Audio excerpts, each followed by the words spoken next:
The 32nd word. This word consists of 3 stopping places.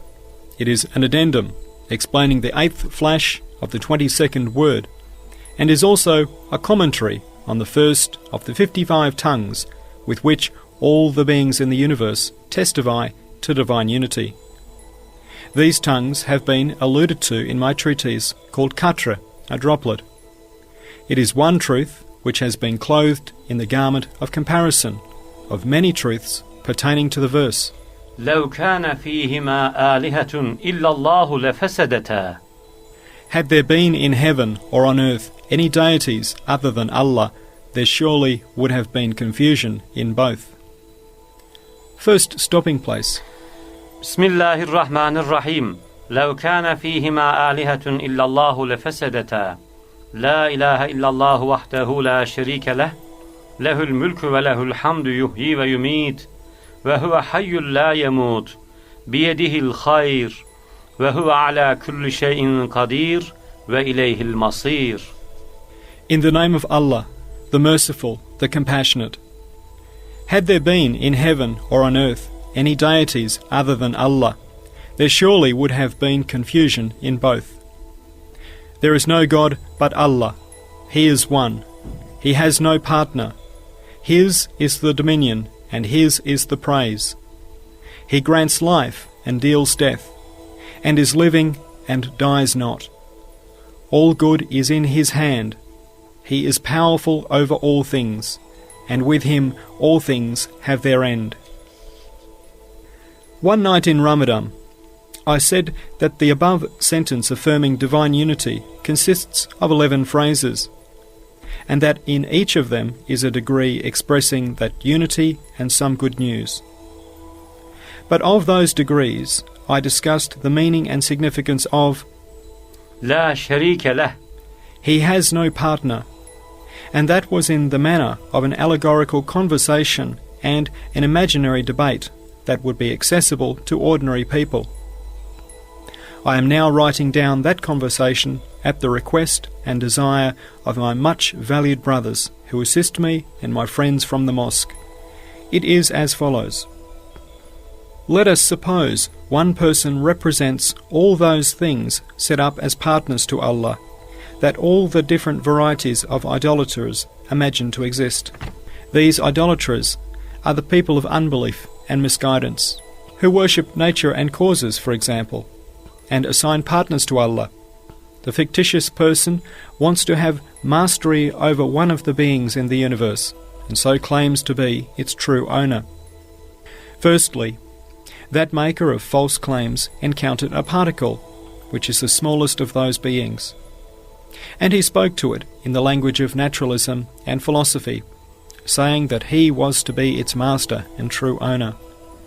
But the particle replied to him with the tongue of truth and dominical wisdom, saying, I perform innumerable duties, entering many creatures which are all different. I do my work in them, and there are from among countless particles like me, those that move from place to place and work with me. Footnote. Indeed, every object which is in motion, from minute particles to the planets, displays on itself the stamp of eternal besortedness and unity. Also, by reason of its movement, each of them takes possession of all the places in which it travels in the name of unity, thus including them in the property of its owner. As for those creatures that are not in motion, they are each of them, from the plants to the fixed stars, like a seal of unity, showing the place in which it is situated to be the missive of its maker. That is to say, all flowers and fruits are stamps and seals of unity, which demonstrate, in the name of unity, that their habitats and native places are the missives of their maker. In short, through their motion, all things take possession of all things in the name of unity. That is, one who does not have all the stars within his grasp cannot have mastery over a single particle. If you have the knowledge and power to employ me in all those duties, and the authority and ability to employ, and have at your command all those others as well, And if you are able to be the true owner of, and to have total control over the beings of which I become a part in complete order, for example, over red blood corpuscles, then you can claim to be the master over me and ascribe me to something other than Allah Almighty. But if you cannot do all these things, be silent. And in the same way that you cannot have mastery over me, you cannot interfere in any way, for there is such complete orderliness in our duties and motion that one who does not have infinite wisdom and all-encompassing knowledge cannot meddle with us. If he did, it would cause chaos. However, a person like you, who is thick, impotent, and unseeing, and is in the clutches of blind chance and nature, could not begin to stretch out a finger to interfere. So, just like the materialists, the one making these claims said, "In that case, own yourself. Why do you say you are working on someone else's account?" To which the particle replied, "If I had a brain like the sun, and all-embracing knowledge like its light, and all-encompassing power like its heat, and comprehensive senses like the 7 colours in its light, and if I had a face that looked to all the places in which I travel, and all the beings in which I work, and an eye that looked to them, and words that carried authority with them, then perhaps I would indulge in foolishness like you, and claim to own myself. Get out, go away. You won't get anything out of me." So when the representative of those things held to be Allah's partners despaired of the particle, he hoped to pursue the matter with a red blood corpuscle. And coming across one, he said to it on behalf of causes and in the language of nature and philosophy, "I am your master and owner." And the red corpuscle replied to him through the tongue of truth and divine wisdom, "I am not alone.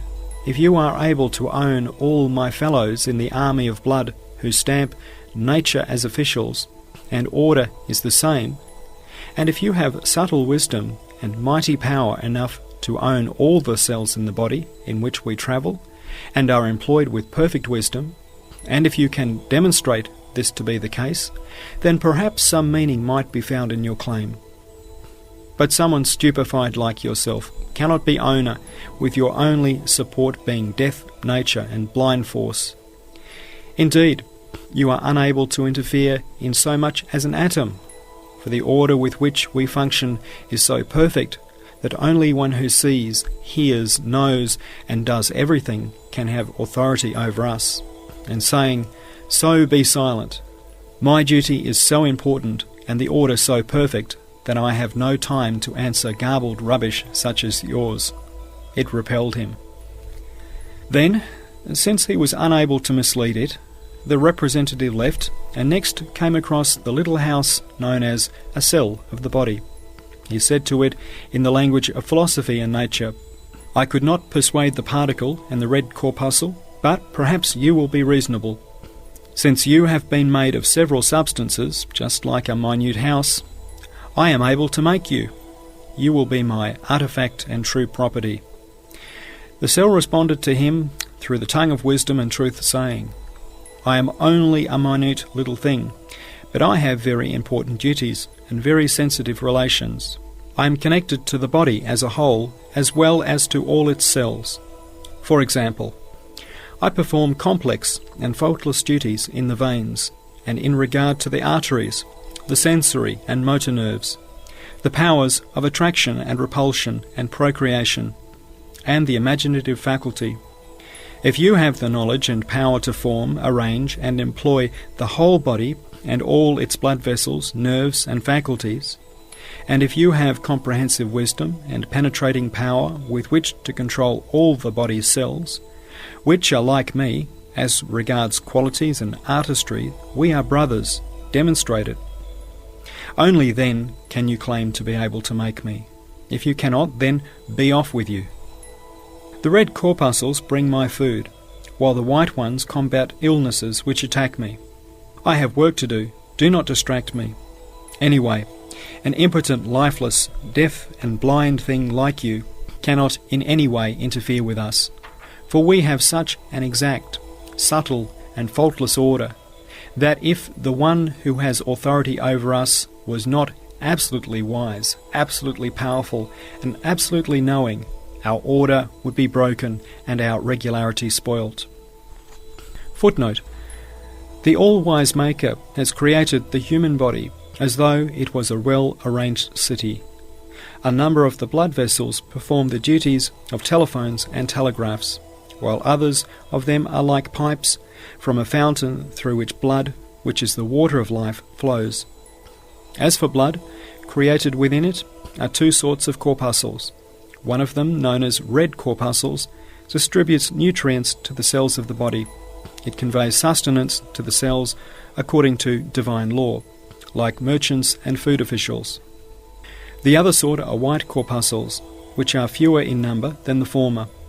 Their duty, like soldiers, is defence against enemies, such as illness. Whenever they undertake that defence, with their two revolutions, like Mevlevi dervishes, they take on a swift and wonderful state. As for blood as a whole, it has two general duties. The first is to repair damage done to the body's cells, and the second is to collect any waste matter from the cells and to clean the body. There are two sorts of blood vessels, veins and arteries. One of these carry purified blood. They are the channels through which clean blood is conveyed. The others are the channels for the turbid blood, which collects the waste matter. These convey the blood to where breathing occurs, that is, the lungs. The all-wise Maker created in the air two elements, nitrogen and oxygen. As for oxygen, when it comes into contact with the blood in breathing, it draws to itself, like amber, the impure element carbon, which is polluting the blood. The two combine and are transformed into matter called carbonic acid gas. Oxygen also maintains the body temperature and purifies the blood. This is because, in the science of chemistry, the all-wise Maker bestowed on oxygen and carbon an intense relationship, which might be described as chemical passion, whereby, according to this divine law, when those two elements come close to each other, they combine. It has been established by science that heat is produced by combining, because it is a sort of combustion. The wisdom in this is as follows. The motion of the particles of those two elements is different. On combining, the particles of one element unite with those of the other, each two particles thereafter moving with a single motion. One motion remains suspended, because before combining there were two motions. Now two particles have become one. Each pair of particles has acquired a motion like a single particle.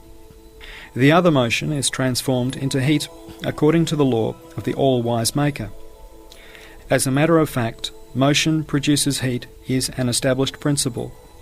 Thus, as a consequence of this fact, by this chemical combination, as carbon is removed from the blood, the body temperature of human beings is maintained, and at the same time the blood is purified.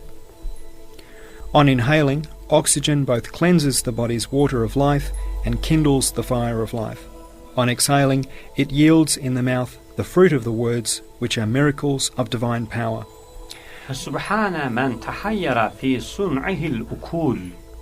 Glory be unto him, at whose art the mind is bewildered. Then the one making the claims despaired of it too. He encountered the body of a human being and said to it, once again, as the naturalists say, in the language of blind nature and aimless philosophy, you are mine. It is I who made you, or anyway, I have a share in you. The human body answered with the tongue of reality and wisdom, and through the eloquence of its order. If you possess the power and knowledge to have actual control over the bodies of all human beings, who are the same as me, and on whose faces are the stamp of power and seal of creation, which are the same, and if you have the wealth and jurisdiction to own, from water and air to plants and animals, the treasuries of my sustenance, and if you have infinite power and boundless wisdom with which to employ me with perfect wisdom, and cause me to perform my worship, and the power and wisdom to lodge in a narrow, lowly vessel like me, immaterial and subtle faculties like the spirit, heart, and intellect, which are extremely vast and exalted, and for which I am merely the sheath. Then demonstrate all these, and afterwards say that you made me. Otherwise, be silent. Moreover, according to the testimony of the perfect order in my body, and the indication of the stamp of unity on my face, my Maker is one who is powerful over all things, knows all things, and sees and hears all things. Someone aimless and impotent like you cannot meddle in his art. You cannot interfere in so much as an atom. The representative of the things imagined to be Allah's partners could find no way in which to interfere in the body, so he went off. Next, he encountered the human race and said to himself, "This is a disorganized and unruly group. Perhaps, like Satan interferes in their individual and social actions, which they perform through the exercise of their wills, I'll be able to find some way to interfere in the functioning of their bodies and natures. And then, finding some way, I'll be able to exercise control over the body and the body's cell which sent me packing." So he said to the human race, once again in the language of deaf nature and aimless philosophy, "You seem to be in great confusion. I am your master and owner, or at least I partly own you."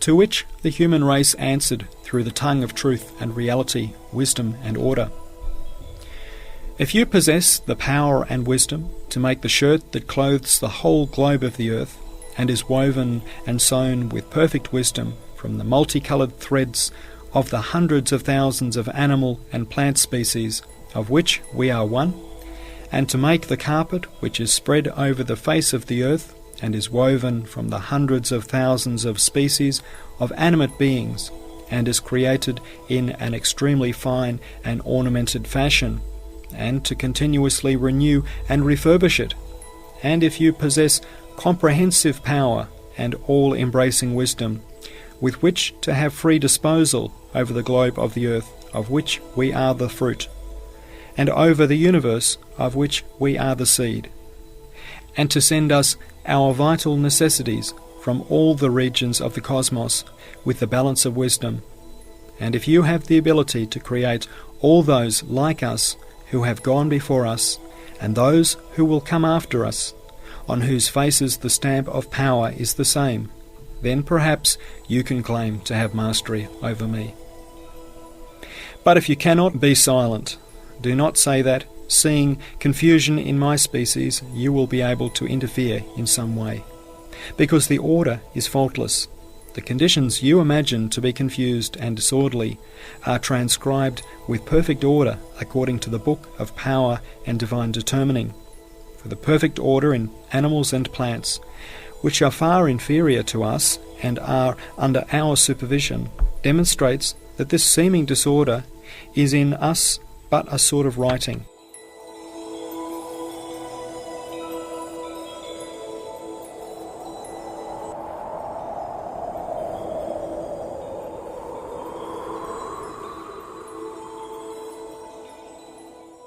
Is it at all possible that the one who artistically positions one thread running through a whole carpet should be other than the master designer of the carpet, or that the one who creates a fruit should be other than the creator of the tree that bore it, or that the one who creates the seed should be other than the fashioner of the being that produced the seed?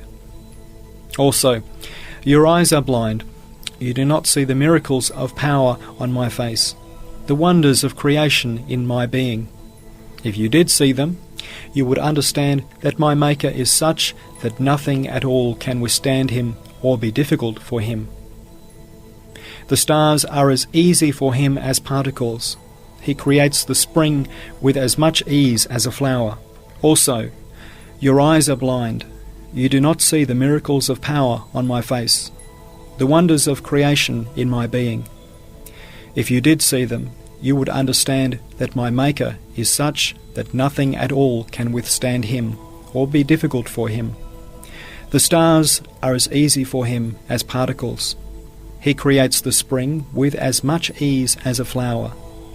He is one who includes the index of the vast universe in my being with perfect order.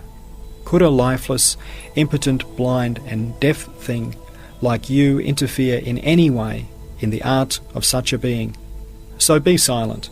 And saying, "Off with you, go away," he drove him away.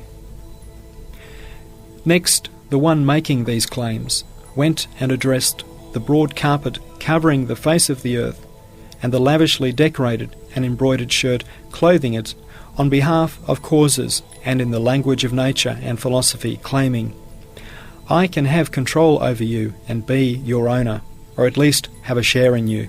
So the shirt, the carpet, said to him on behalf of truth and reality, and through the tongue of wisdom. Footnote: in fact, the carpet is both living and vibrates in regular fashion. Its embroideries are being continuously replaced with perfect wisdom and order in order to display the ever-differing manifestations of the weaver's names.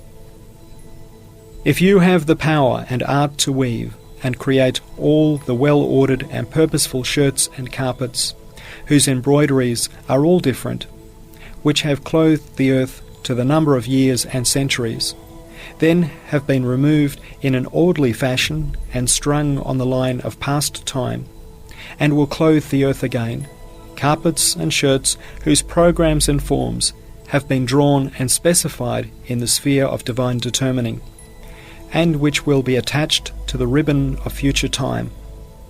And if you have two wise and powerful hands with which to reach from the creation of the world to its destruction, indeed from pre-eternity to post-eternity, and if you have the wisdom and ability to create every one of all my threads and to repair and renew them with perfect order and wisdom, and if you are able to hold in your hand and create the globe, which is our model and is wearing us, making us its veil and outer garment, then you can claim to have mastery over me. If you cannot, then away with you. There is no place for you here. Moreover, there is on us such a stamp of unity and seal of oneness that one who does not have the whole universe within the grasp of his power, and who cannot see at one time all things with all their functions, and cannot do innumerable things at the same time, who is not all-present and all-seeing everywhere, who is not unconfined by space, and who does not possess infinite wisdom, knowledge, and power. Such a one cannot own us, neither could he interfere. So the representative went off saying, "Perhaps I will be able to persuade the globe of the earth, and find something going for me there."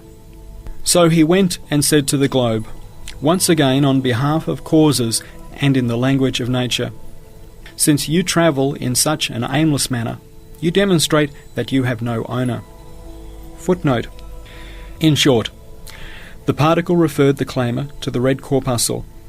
The red corpuscle referred him to the cell, and the cell referred him to the human body to the human race, and the human race to the earth's shirt, which is woven from all the species of animate creatures.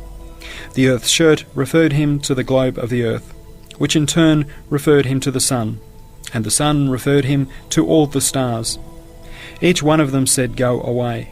If you are able to take possession of the next one up from me, do so. Then come and try to be my master. If you are unable to defeat it, then you are unable to get possession of me." That is to say, one whose authority does not extend to all the stars cannot make a single particle heed his claim to mastery. In which case you can be mine.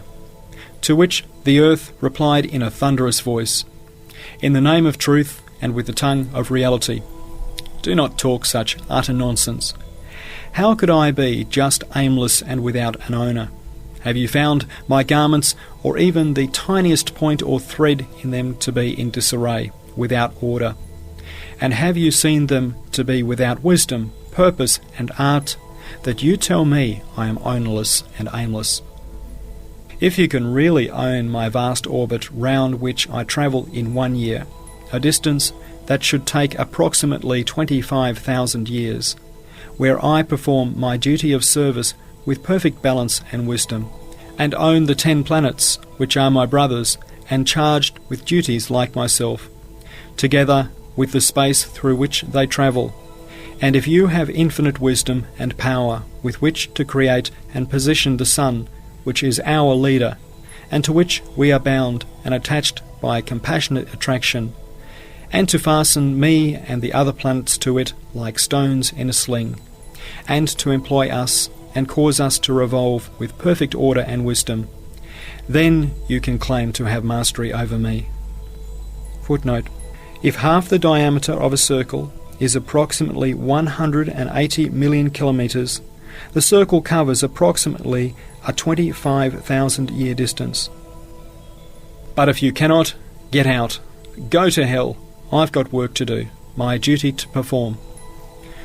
Moreover, our magnificent order, awesome movement, and purposeful subjugation demonstrate that our Master is such that all beings, from minute particles to the stars and galaxies, are obedient and subjugated to him, like soldiers under orders.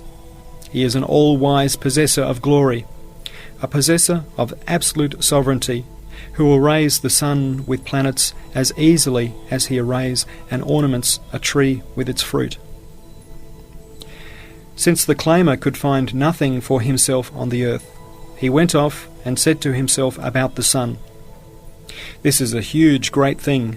Perhaps I'll be able to find a hole in it and open up a way in. Then maybe I'll be able to subjugate it as well as the earth." So he said to the sun, as the fire worshippers speak, in the name of idolatry and in the language of philosophy, that is the mouthpiece of the devil, "You are a ruler, you own yourself, you dispose of matters freely as you wish." But the sun replied to him in the name of truth and through the tongue of reality and divine wisdom, saying, "Allah forbid, 100,000 times Allah forbid. I am a subservient official. I am a candelabrum in my Lord's guest house. I am not the owner of a fly, or even a fly's wing, for in the fly's being there are immaterial jewels and antique works of art, like eyes and ears, such as are not in my shop. They are outside the sphere of my power," thus reprimanding him. So the one making the claims changed his approach, and said with the tongue of devilish philosophy, "Since you do not own yourself, you are a servant. I claim you on behalf of causes." To which the sun replied, speaking for truth and reality, and with the tongue of worship, "I can only belong to one who is able to create all the lofty stars, which are my fellows, to place them in the heavens with faultless wisdom, make them revolve with utter magnificence, and to adorn them with exquisite finery." Next the claimer said to himself, "The stars are a great multitude, and they seem to be all scattered and in disorder. Perhaps I will be able to gain something out of them on behalf of my clients." So he went in among them, and said to them on behalf of causes and those things ascribed to Allah as partners, in the language of rebellious philosophy, and as the Sabian star worshippers said, "Since you are so scattered, you are all under the jurisdiction of different rulers." To which one star replied, speaking for all the others, "Just how stunned, brainless, stupid and blind you are not to see and understand the stamp of unity and seal of oneness on us, and not to recognize our lofty order and regularity and the laws of our worship. You imagine us to be without order, but we are the works of art and servants of a single and unique one, who holds in the grasp of his power the heavens, which are our seas, the cosmos, which is our tree, and infinite space, which is where we make our excursions. We are like electric illuminations and resplendent witnesses displaying the perfection of his dominicality. We are radiant proofs proclaiming the sovereignty of his dominicality. With all our different sorts We are luminous servants in the domain of his sovereignty, which give light and display the majesty of that sovereignty in the lofty dwellings and in the lowly ones, in the dwellings of this world, the intermediate world, and the hereafter. Indeed, each of us is a miracle of the single and unique one's power, a well-ordered fruit of the tree of creation, an illuminated proof of unity. Each of us is a dwelling place, aeroplane and mosque for the angels, and a lamp and sun for the lofty worlds, and a witness to the sovereignty of dominicality. And each of us is an ornament, palace, and flower of space, and a shining fish in the heavenly seas, and a beautiful eye in the face of the sky. Footnote. This means we are indications observing and contemplating the wonders of Allah Almighty's creation, and causing others to contemplate them. That is, just as the heavens are seen to be observing the wonders of divine art on the earth with countless eyes, so like the angels in the skies, the stars watch the earth, which is an exhibition of wonders and marvels, and they cause conscious creatures to observe it with attention. Furthermore, throughout us as a whole there is a silence within tranquility, a motion within wisdom, an adornment within majesty, a beauty of creation within order, and a perfection of art within symmetry. And although we are thus and proclaim our glorious Maker and his unity, oneness, eternal besoughtedness, and his attributes of beauty, glory, and perfection to the whole universe with innumerable tongues, you still accuse us, utterly pure, clean, obedient, and subservient servants, of being confused, disorderly, and without duties, and even of being without an owner. You therefore deserve a truly punishing slap. And one star, like the stone hurled at Satan, delivered such a mighty slap at the claimer's face that it flung him from the stars to the very pit of hell, and cast nature, which was together with him, into valleys of delusion, and chance into the chasm of non-existence, and those things ascribed to Allah as partners into the darkness of impossibility, and the philosophy that is hostile to religion down to the lowest of the low. Footnote. But after its fall, nature repented. It understood that its true duty was not to act and to have an effect, but to accept and be passive, and it recognized that it was a sort of notebook of divine determining, but a notebook capable of change and transformation, that it was a sort of program of dominical power, was similar to the body of the rules of creation laid down by the all-powerful One of Glory, and was a collection of his laws. It assumed its duty of worship with perfect submission, acknowledging its utter impotence, and thus acquired the title of divine creation and dominical art. All the stars recited this sacred decree together with that star. لو كان فيهما آلهة إلا الله لفسدتا. Had there been in heaven or earth any deities other than Allah, there surely would have been confusion in both. And they proclaimed, there is nothing from a fly's wing to the lamps in the heavens, nothing even the size of a fly's wing, in which those things ascribed to Allah as partners could interfere. سبحانك لا علم لنا إلا ما علمتنا إنك أنت العليم الحكيم. اللهم صل وسلم على سيدنا محمد سراج وحدتك في كثرة مخلوقاتك ودلال وحدانيتك في مشهر كائناتك وعلى آله وصحبه أجمعين. Glory be unto you. We have no knowledge save that which you have taught us. Indeed, you are all-knowing, all-wise. O Allah, grant blessings and peace to our Master Muhammad, the lamp of your unity in the multiplicity of your creatures, and the herald of your oneness in the exhibition of your creation, and to all his family and companions.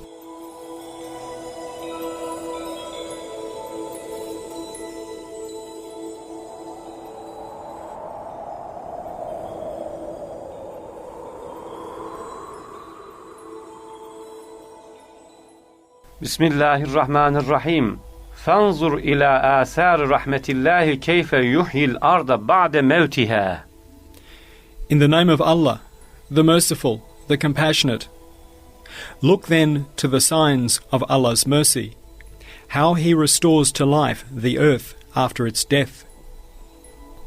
Hatta keenne şeceral müzehhere kasidetun manzumetun muharrere ve tunşidu lil fatıril medaihal mübehhera ev fetehat bi kesratin uyunehel mübassara litunzira lissani'il acaibel müneşşera ev zeyyenet li'idiha a'da'ehel muhaddara liyeşhede sultanuha asarahul münevvera ve tüşhira fil mahdari murassaatil cevher ve tu'line lil beşeri hikmete halkı şecer bi kenzihel müdahhari min cudi rabbis semer subhanehu ma ahsene ihsane ma ezyene burhanehu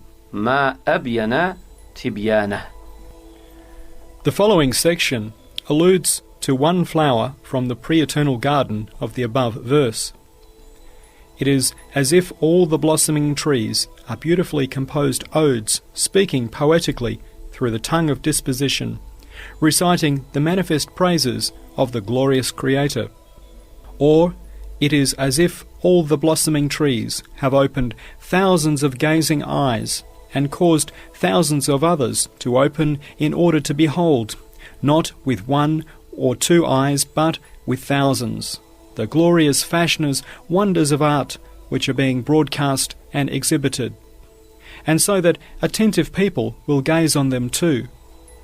Or it is as if all the blossoming trees have beautified their verdant limbs with the finest adornment, for the moment of their parade and for their own particular festivals in the general festival of spring, so that their glorious monarch will contemplate the gifts, subtle wonders, and resplendent works of art he has bestowed upon them, and so that he will present to creation's gaze the bejewelled instances of his mercy in springtime and on the face of the earth, which is the exhibition of divine art, and so that he will proclaim to mankind the wisdom in the creation of the tree.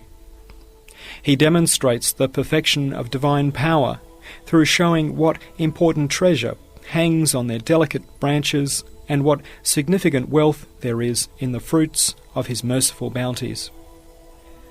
The imagination sees heavenly angels embodied from these trees, with thousands of flutes.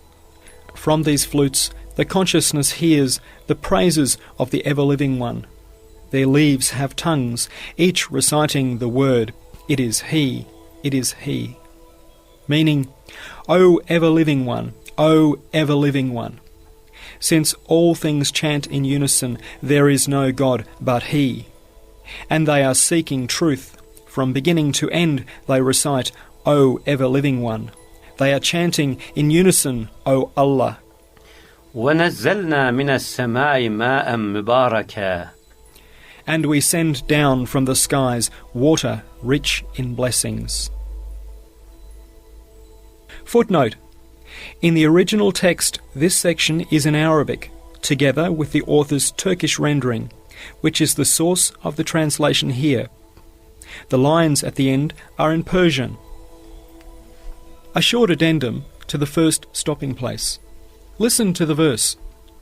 أَفَلَمْ يَنْظُرُوا إِلَى السَّمَاءِ فَوْقَهُمْ كَيْفَ بَنَيْنَاهَا وَزَيَّنَّاهَا ثُمَّ انظُرْ إِلَى وَجْهِ السَّمَاءِ كَيْفَ تَرَى سُكُوتًا فِي سُكُونَةٍ حَرَكَةً فِي حِكْمَةٍ تَلَأْلُؤًا فِي حَشْمَةٍ تَبَسُّمًا فِي زِينَةٍ مع انتظام الخلقة مع اتزان الصنعة تشعشع سراجها تهلهل مصباحها تلألؤ نجومها تعلن لأهل النهى سلطنة بلا انتهاء أفلم ينظروا إلى السماء فوقهم كيف بنيناها وزيناها. Do they not look at the sky above them, how we have made it and adorned it, and there are no flaws in it? Then look at the face of the heavens. You see how it is silent in its tranquillity, how it is in motion with wisdom, how it is radiant with majesty, how it smiles with its adornment.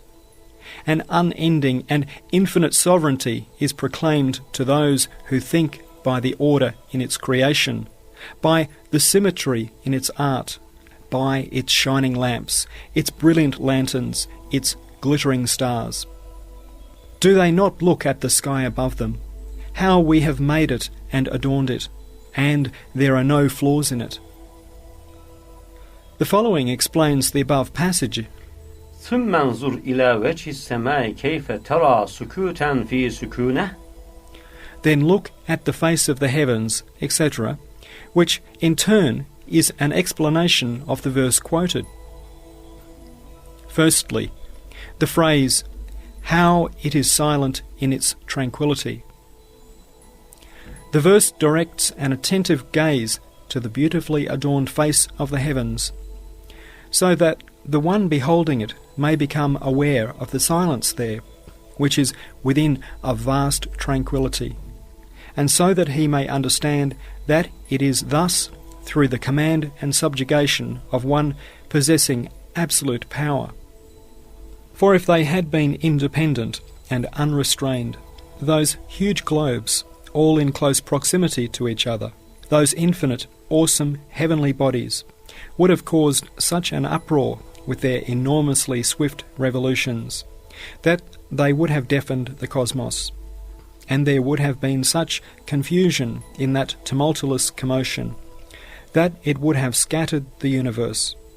It is well known what a commotion and uproar it causes if 20 water buffalo work on top of each other, whereas we know that there are among the stars some of which are thousands of times larger than the earth, and which revolve at a speed 70 times faster than a cannonball.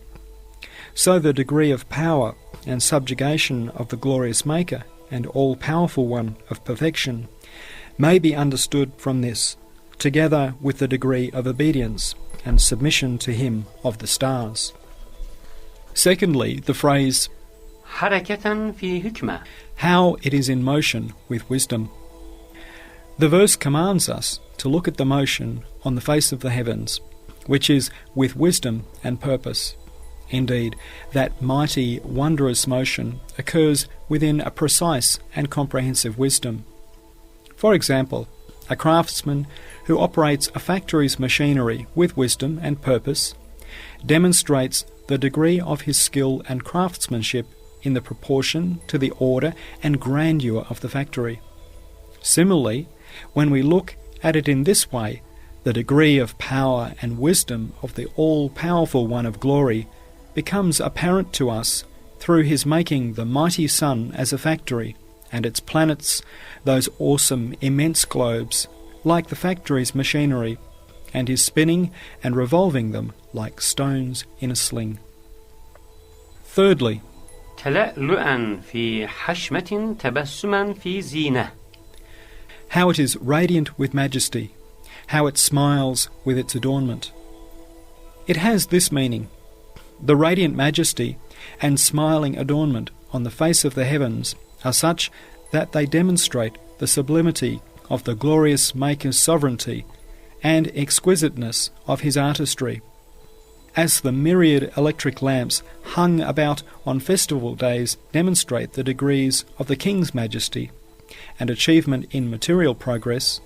The vast heavens too, with their majestic and adorned stars, demonstrate to attentive gazers the sublime sovereignty and exquisite artistry of the glorious Maker. Fourthly, مع انتظام الخلقة مع اتزان الصنعة. By the order in its creation, by the symmetry in its art. This phrase says the following: look at the order of the creatures on the face of the heavens and see their symmetry and precise balance, then understand just how powerful and wise is their Maker. Indeed, the vast heavens demonstrate the degree of power and wisdom of the one who transforms various and tiny creatures or animals, thus preparing them for their duties, and who impels each of them on a determined way by means of its particular balance, and the degree of their obedience and subjugation to him. Similarly, the vast heavens demonstrate to attentive gazers, through their awesome vastness and innumerable stars, and the stars through their imposing hugeness and speedy revolutions, and the fact that they do not exceed their bounds by an iota, even for a second, or neglect their duties for a tenth of a second, the exceedingly fine and particular balance with which the glorious Maker carries out his dominicality. Fifthly, تشعشع سراجها تهلهل مصباحها تلألؤ نجومها تعلن لأهل النهى سلطنة بلا انتهاء. An unending and infinite sovereignty is proclaimed to those who think by its shining lamps, its brilliant lanterns, its glittering stars.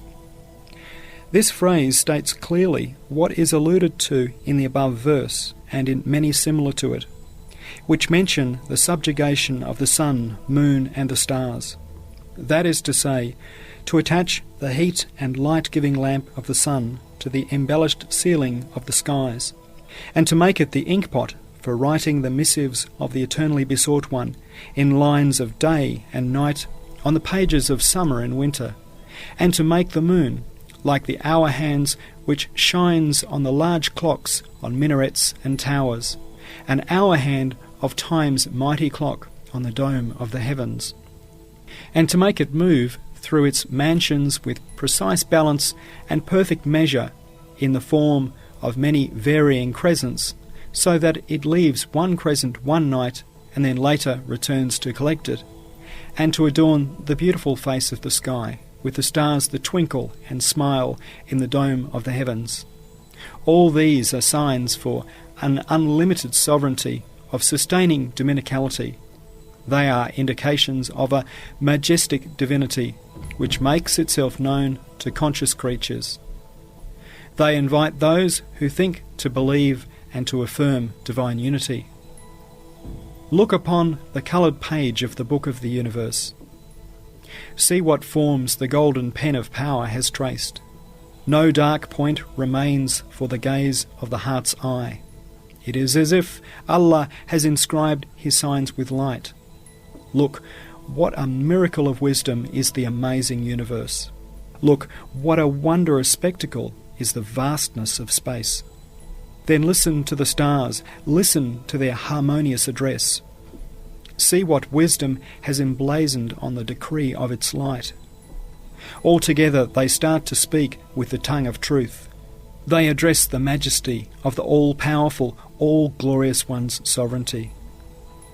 We are each of us light-scattering proofs of the existence of our Maker. We are witnesses both to his unity and power.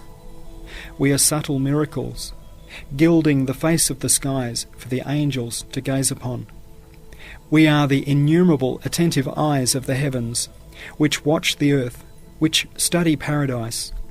We are the innumerable exquisite fruits, which the hand of wisdom of the all-glorious and beauteous one has fastened to the celestial portion of the tree of creation, to all the branches of the Milky Way, for the inhabitants of the heavens. We are each of us a travelling mosque, a spinning house, a lofty home. Each is an illumining lamp, a mighty ship, an aeroplane. We are each of us a miracle of power, a wonder of creative art, created by the powerful one of perfection, the all-wise one of glory, a rarity of his wisdom, a marvel of his creation, a world of light. We demonstrated to mankind innumerable proofs. We made them hear with these innumerable tongues of ours. But their accursed, unseeing, unbelieving eyes did not see our faces. They did not hear our words. and we are signs that speak the truth. Our stamp is one, our seal is one. We are mastered by our sustainer. We glorify him through our subjugation. We recite his names. We are each of us in ecstasy, a member of the mighty circle of the Milky Way.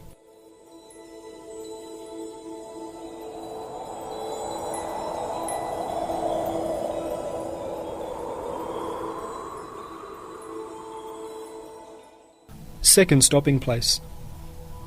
Bismillahirrahmanirrahim. Qul huwallahu ahad, Allahus samad. In the name of Allah, the Merciful, the Compassionate, say, He is Allah, the One and Only, Allah, the Eternally Besought One. This stopping place consists of three aims. The first aim, the representative of the people of misguidance, and those who assign partners to Allah, fell to earth at the slap he received from a star, as was described at the end of the first stopping place. So, because he could find nothing going for him anywhere from the particles to the stars, he gave up laying claim to them in that way, and instead tried, by means of three important questions, to induce doubts in believers' minds about divine unity and oneness. The first question. He said in the manner of the atheists, O you who believe in one Allah, looking on behalf of my clients, I could find nothing, nor get anything at all out of the beings in the universe. I could not substantiate my claims.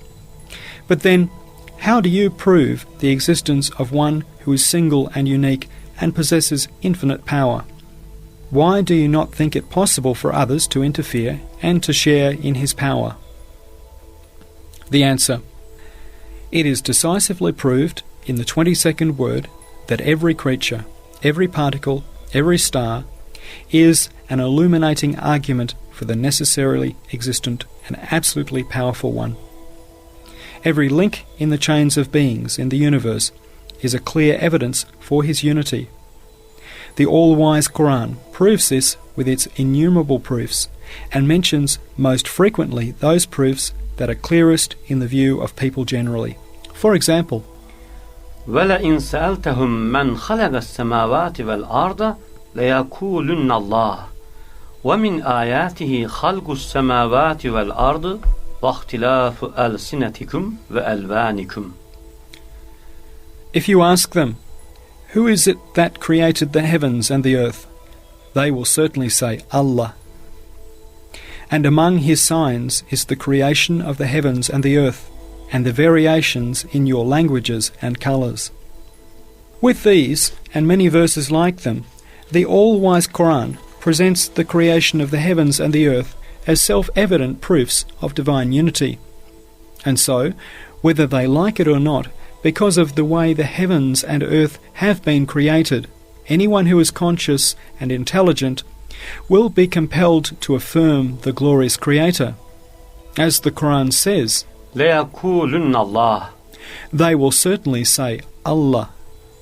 In the first stopping place, we started with a particle and demonstrated the stamp of unity on beings as far as the stars and the heavens.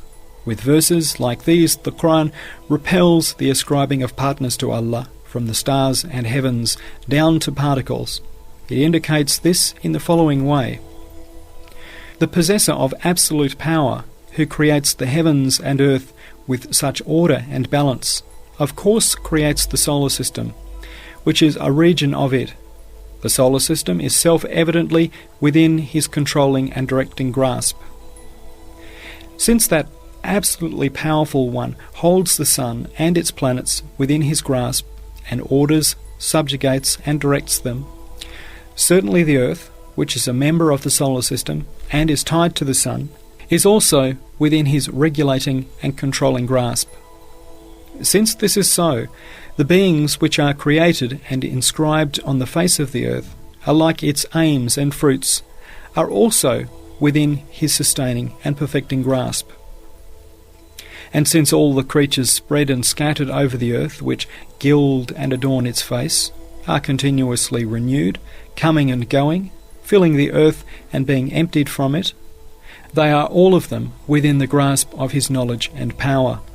And since they are measured and ordered on the scales of justice and wisdom, and since all the species of animate beings are within the grasp of his power, certainly all the well-ordered and faultless members of those species, which are like miniature specimens of the cosmos, balance sheets of its species, and tiny indexes of the book of the universe, must also be within his creating, sustaining, directing, and perfecting grasp. And since this is so, the cells, blood corpuscles, limbs and muscles, which comprise those animate creatures' bodies, are also self-evidently within the grasp of his knowledge and power. And since every cell and corpuscle is under his command and within his grasp, and since they are in motion according to his laws, surely the particles out of which they are formed, and which are like shuttles weaving the embroideries of art which clothe them, are also necessarily within the grasp of his power and the sphere of his knowledge. For they are in motion in orderly fashion, faultlessly performing duties at his command, with his permission and through his power. And since this is so, the identifying features and distinguishing marks to be found on everyone, all the differences in faces, voices, and languages, of necessary also occur through his knowledge and wisdom. So now look again at the verse which mentions and points out the beginning and end of this chain. وَمِنْ آيَاتِهِ خَلْقُ السَّمَاوَاتِ وَالْأَرْضِ وَاخْتِلَافُ أَلْسِنَتِكُمْ وَأَلْوَانِكُمْ إِنَّ فِي ذَلِكَ لَآيَاتٍ لِلْعَالِمِينَ. And among his signs is the creation of the heavens and the earth, and the variations in your languages and your colours. Indeed, in that are signs for those who know. We therefore now say, O representative of the unbelievers, you can see these arguments as strong as the chains of the universe prove the path affirming divine unity, and they demonstrate a possessor of absolute power, since the creation of the heavens and earth demonstrates an all-powerful maker, and the infinite power of that all-powerful maker, and that his infinite power is at the point of infinite perfection. There is an absolute lack of need for any partners. That is to say, he in no way needs any associates. Since he has no need, why do you take that dark path? Why is it that you feel constrained to take it? Moreover, since both he and beings are in absolutely no need of partners, just as it is impossible for there to be any partners in his divinity, so it is impossible for there to be any in his creation and sustaining of beings. Their existence is impossible. The reason for this is as follows. We proved that the power of the Maker of the heavens and the earth is both infinite and at the point of infinite perfection. If there was any partner, it would mean that although his power is infinite, another finite power would threaten and overcome his infinite and perfect power, and would take possession of certain areas of it. It would then be necessary, without there being any compulsion, for something finite to make something infinite, finite and limited, and for itself to become infinite for a time. This is a manifold and most irrational impossibility. Also, since there is no need for partners, and since their existence is impossible, to claim otherwise is purely arbitrary. That is, since there is no cause that could induce such a claim, rationally or logically, it would be meaningless. According to the science of jurisprudence, such a claim is designated arbitrary. That is, it is a meaningless abstract claim. A principle of the sciences of theology and jurisprudence is this: that a probability not originating from any indication or sign has no importance. It cannot induce doubt in a matter that is definite. It cannot shake the certainty that is based on sound judgment. For example, it is possible that Bala or Eridir Lake consists of grape molasses, or that it has been transformed into oil. But since that possibility does not originate from any indication, it does not affect our certain knowledge or induce doubt in the fact that it consists of water. Therefore, we questioned every sort of creature from every corner of the cosmos, and whatever was questioned, from the particles to the stars in the first stopping place, and from the creation of the heavens and the earth to the individual features in the faces in the second stopping place, everything demonstrated through the tongue of its being, the seal of unity, everything testified that Allah is one. You saw this for yourself. There is then nothing in any of the creatures in the universe on which the possibility of Allah having any partners could be constructed. That is to say, since to claim that Allah does have partners is purely arbitrary and meaningless, and is an abstract claim, it is pure ignorance and unqualified stupidity. Thus nothing remained for the representative of the people of misguidance to say in the face of this. The only thing he could say was, what indicates that Allah has partners is the configuration of causes in the cosmos. It is that everything is tied to a cause, so that means that causes have an actual effect, and if they have an effect, are they not able to be Allah's partners? The answer: effects have been tied to causes because divine will and wisdom require them to be so, and so that great numbers of the divine names may be manifested. Everything has been tied to a cause, but we have decisively proved in numerous places, including many of the words, that causes have no actual power with which to create their effects. So for now, we shall just say this. Among causes, human beings are self-evidently the most superior and have the greatest power of choice and the most extensive ability to control and direct other causes. And among the most obvious of man's actions over which he exercises choice are eating and the powers of speech and thought. Furthermore, all these faculties are extremely well ordered, wonderful and purposeful chains. But of the 100 links in these chains, only one is subject to man's power of choice. For example, in the chain of actions concerning food, which stretches from the nourishment of the body's cells to forming of fruit, only moving the jaw and chewing the food is subject to man's choice. And in the chain of speech, only exhaling air and blowing it into the mould of articulated letters. And while a word in the mouth is a seed, it becomes like a tree. In the air it yields the fruit of millions of the same word, and enters the ears of listeners along with millions of others.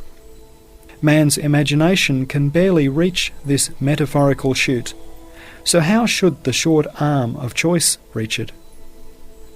Since among causes man is the most superior and has the greatest power of choice, and yet his hands are thus tied from real creation, how should other causes such as inanimate creatures, animals, the elements, and nature have any real power of disposal over other causes?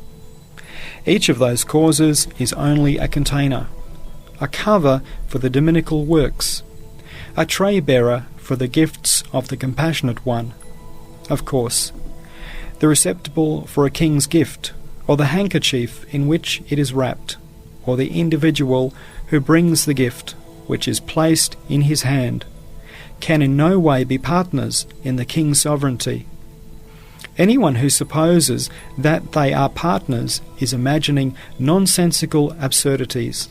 In the same way, apparent causes and intermediaries can have absolutely no share in Allah's sustaining of His creatures. Their lot is only to perform a service of worship.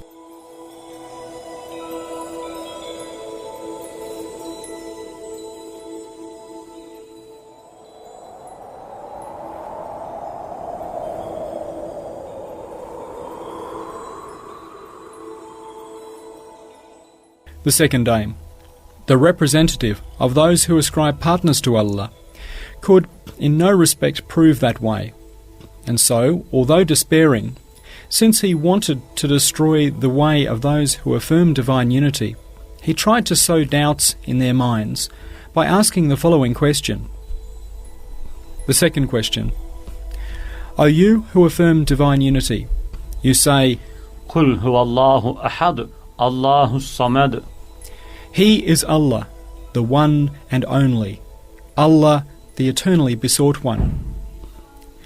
That the Creator of the universe is one, He is single, He is eternally besought by all creatures, and that the Creator of everything is He, that He is one in essence, and at the same time the reins of everything are directly in His hand. The key to everything is in His grasp. One thing cannot be an obstacle to another. And you say that at the same instant He has total disposal over all things and all their states. How can such a far-fetched fact be believed? How can a single individual be in innumerable places and do innumerable things at the same time with no difficulty? The answer. This question may be answered through explaining an extremely profound, subtle, elevated, and comprehensive mystery concerning divine oneness and eternal besoughtedness. Man's mind can only look at this mystery through the telescope and observatory of comparison and allegory. While there is nothing similar or analogous to Allah Almighty's essence and attributes, the functions of His attributes may be looked at, to an extent, by means of comparison and allegory. So we shall point to that mystery through comparisons of a material nature. First comparison. As is proved in the 16th word, a single individual may attain universality or comprehensiveness through the means of different mirrors, while actually being a particular or part of something greater than itself. It is as though it becomes a universal, with numerous qualities and functions. Indeed, matter like glass and water may be a mirror to physical objects, and one such object may attain universality in such a mirror. In the same way, air, ether, and some creatures from the world of similitudes are like mirrors to lucent objects and spirit beings. Those mirror-like creatures pass with the speed of lightning or imagination to being means of travel and spectating, so that the lucent and spirit beings travel with the speed of imagination in those spotless mirrors, those subtle dwellings.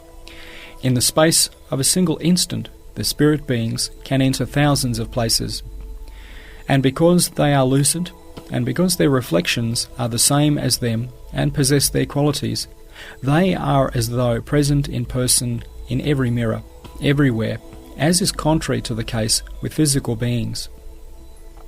The reflections and likenesses of dense corporal beings are not identical to the corporeality of those beings. They do not possess their qualities and may be thought of as dead. For example, although the sun is a particular and a single individual, it becomes like a universal by means of shining objects. It reflects its image, a sun like itself, in all shining objects, drops of water and fragments of glass on the face of the earth, according to their capacity. The sun's heat, light, and the 7 colours in its light, a sort of likeness of the essential sun, is found in all shining physical objects. Let us suppose the sun had knowledge and consciousness.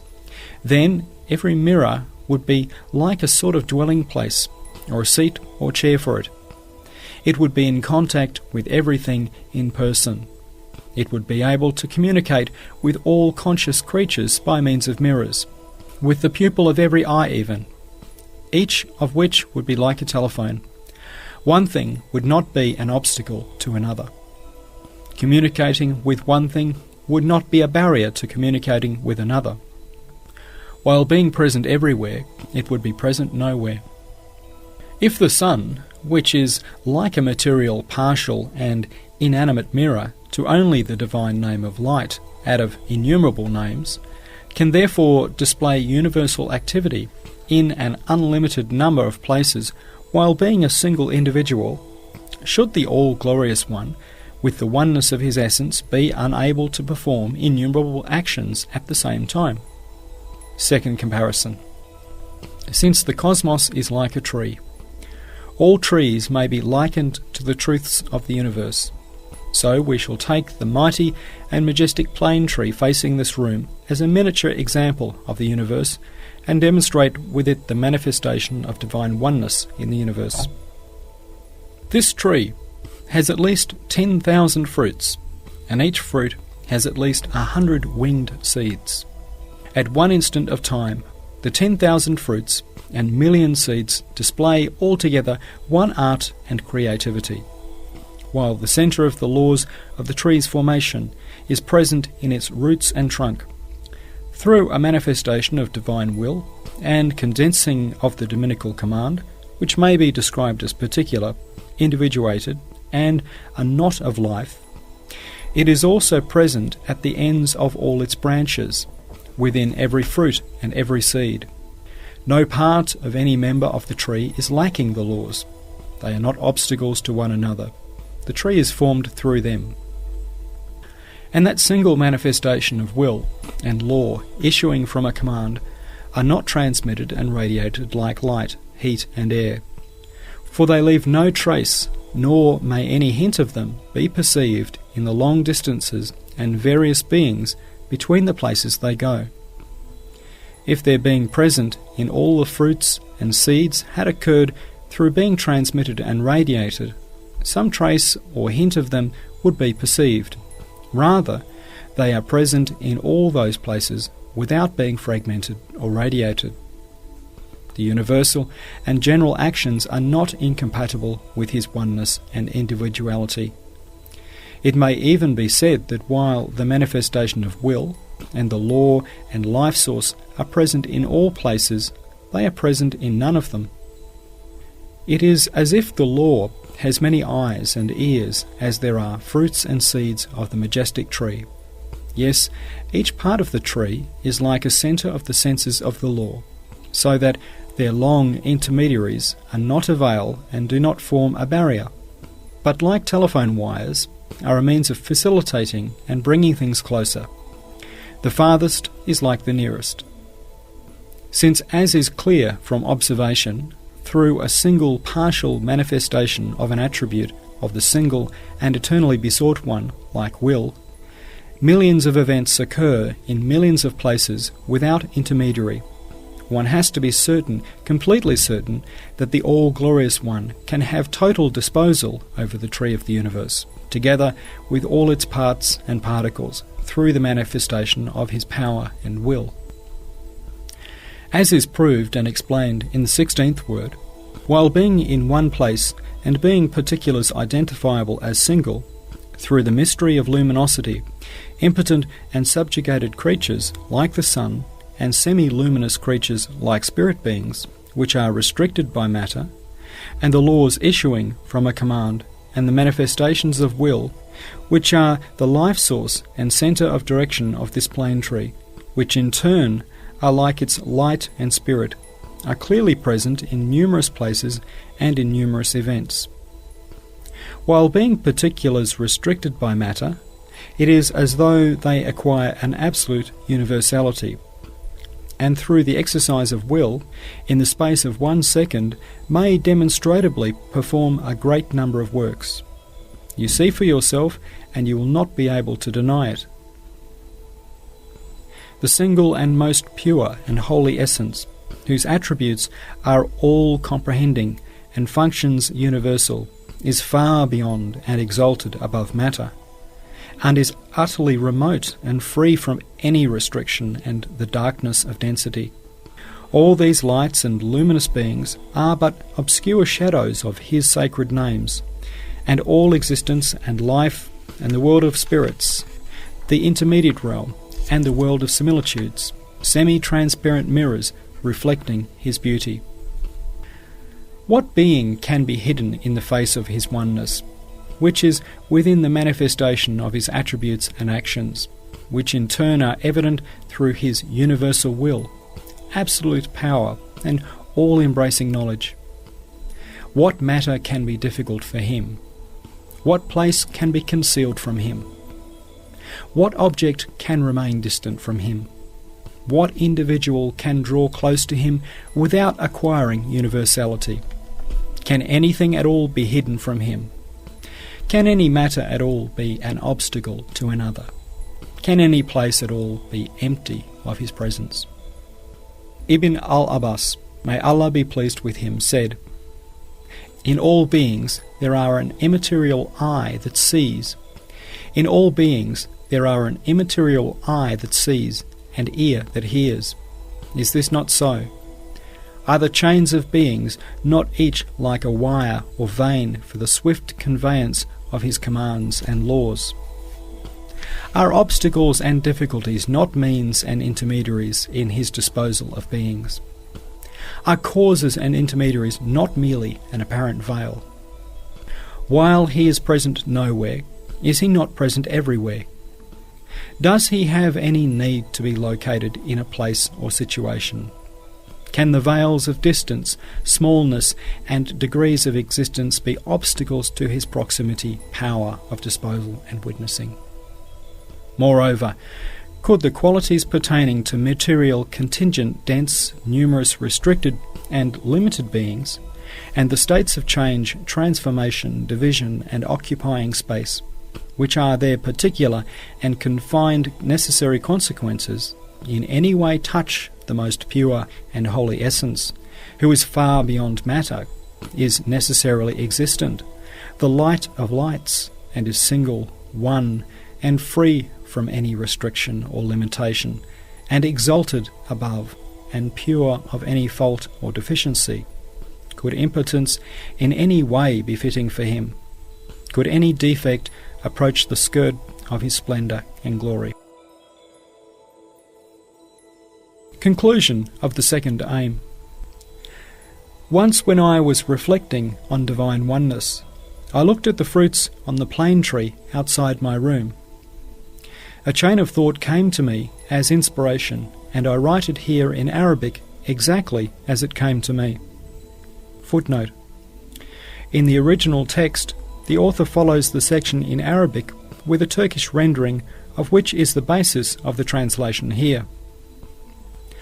All these fruits and the seeds within them are miracles of dominical wisdom, wonders of divine art, gifts of divine mercy, material proofs of divine unity, bearers of the good news that divine favours will be granted in the hereafter, just as they are all truthful witnesses to his all-embracing power and knowledge.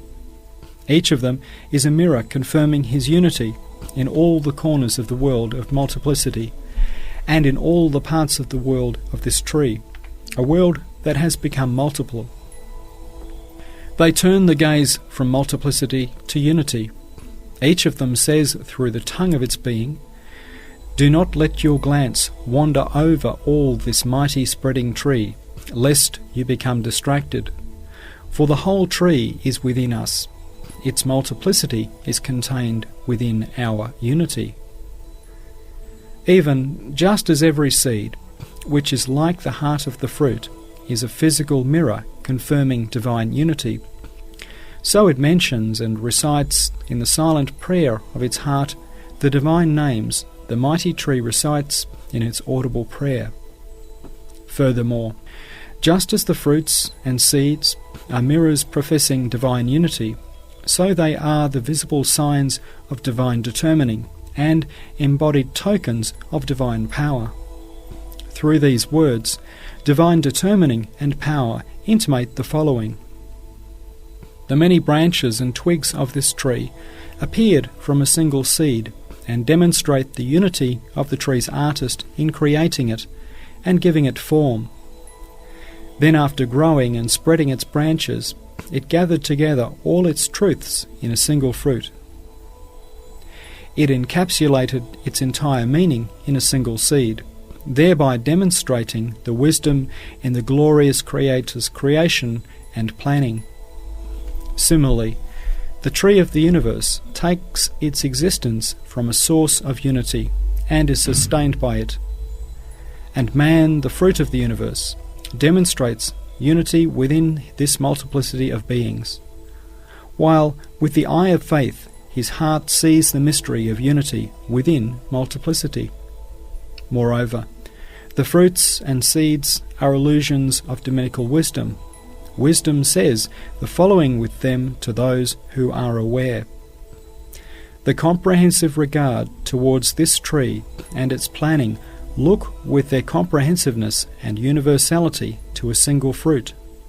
For the fruit is a miniature specimen of the tree. It is what is aimed at by the tree. Also, the comprehensive regard and planning look to every seed within the fruit, for the seed bears the meaning or index of the whole tree. That is to say, since the fruit is the aim of the tree's existence and the purpose of its creation, the one who plants the tree regards each fruit with all his names connected to the planning. Moreover, the mighty tree is sometimes pruned and trimmed for the sake of the tiny fruit. Some parts of it are destroyed so that it may make new growth. It is grafted in order to produce even better, permanent fruit. In the same way, man, who is the fruit of the tree of the universe, is the purpose of its creation and existence and the aim of the creation of beings, while his heart, which is the seed of the fruit, is a most brilliant and comprehensive mirror to the universe's maker. It follows on from this wisdom, therefore, that tiny man will be the cause of the destruction and transformation of the universe. He will be the point of momentous revolutions like the day of resurrection. It will be for his judgment that the door of this world will be closed and that of the hereafter opened.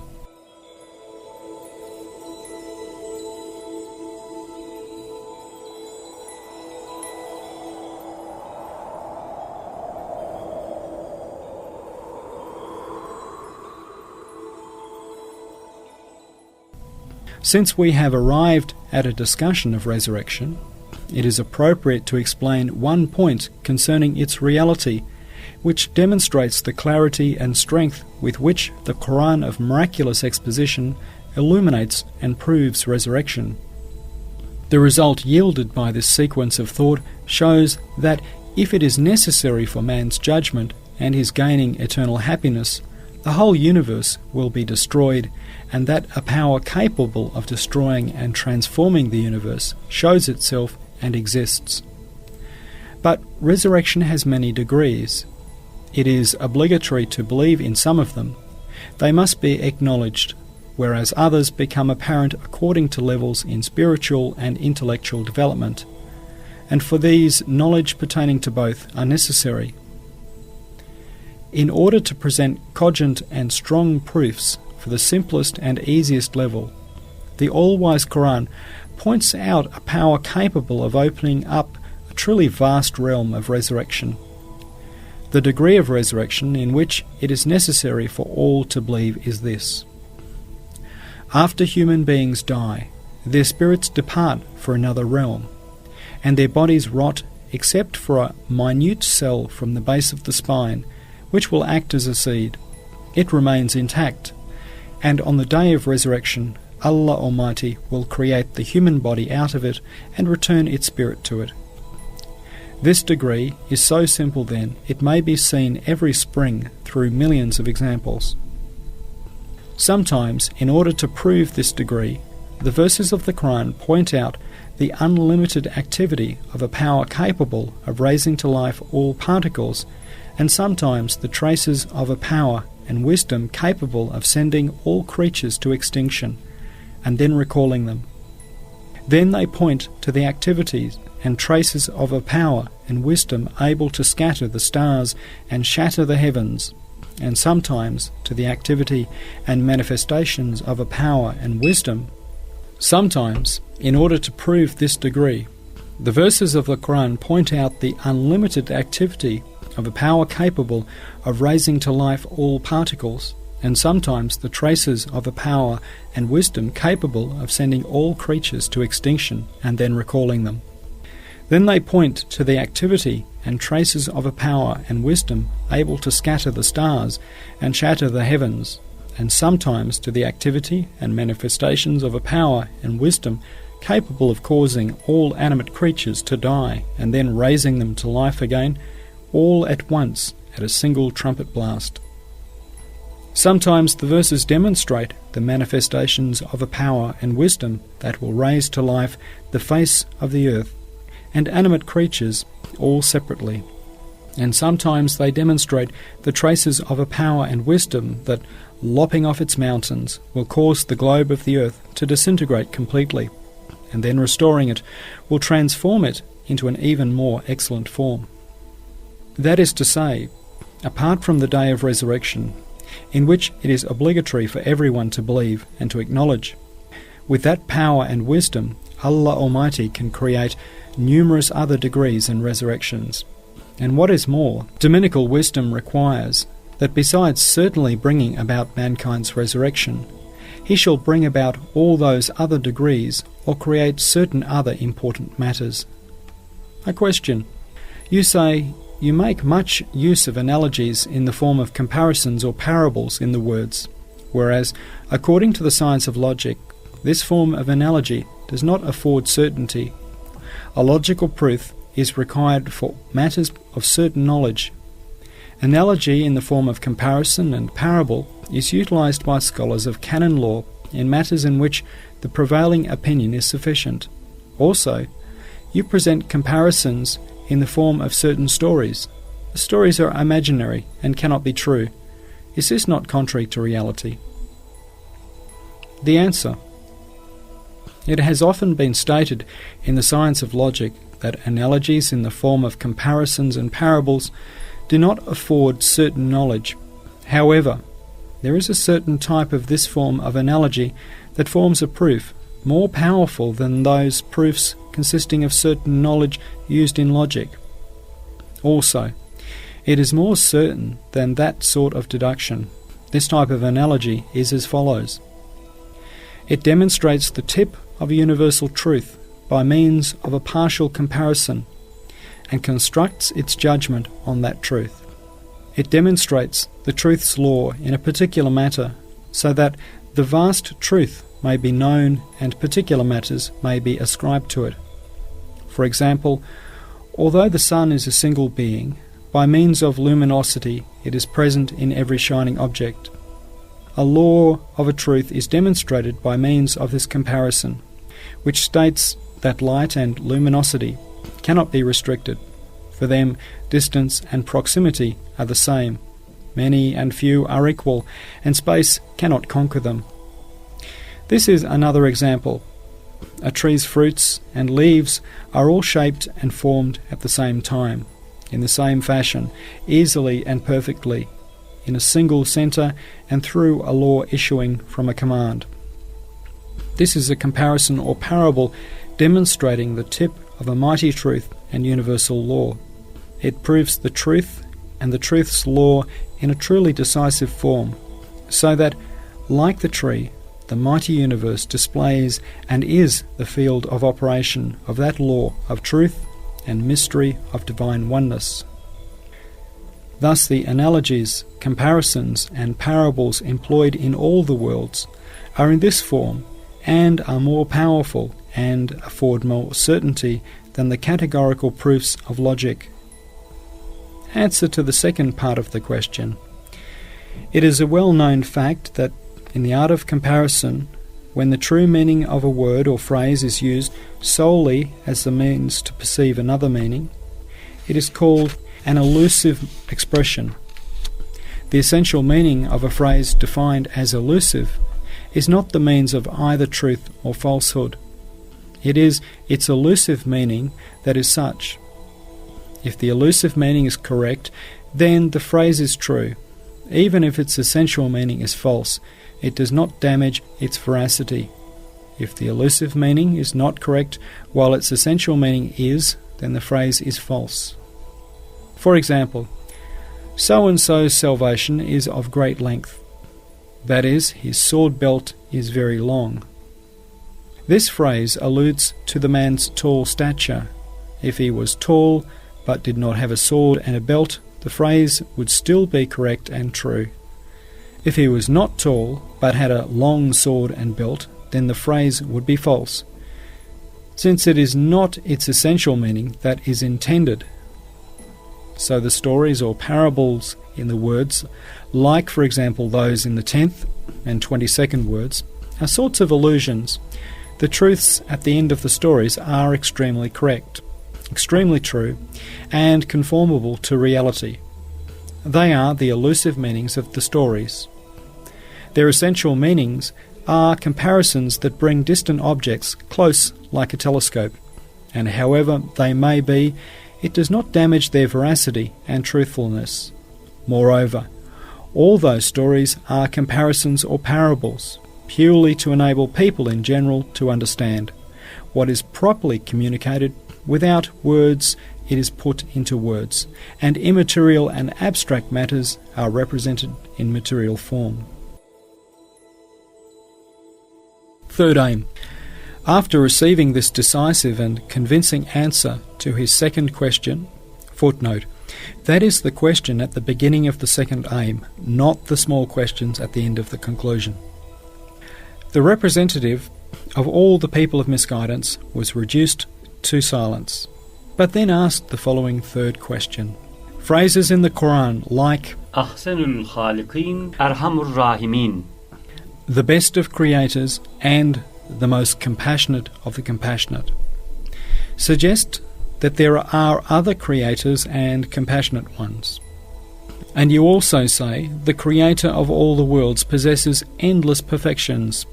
United in him are the utmost levels of every kind of perfection, whereas the perfections of beings are known through their opposites. If there was no pain, pleasure would not be a sort of perfection. If there was no darkness, light could not be proved to exist.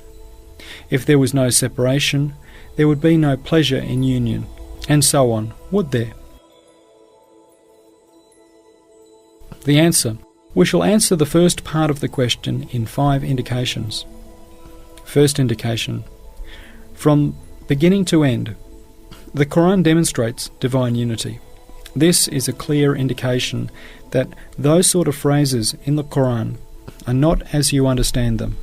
Rather, Ahsanul Khaliqin, the best of creators is to say, he is the highest and best rank of creativity, which in no way indicates there is another creator.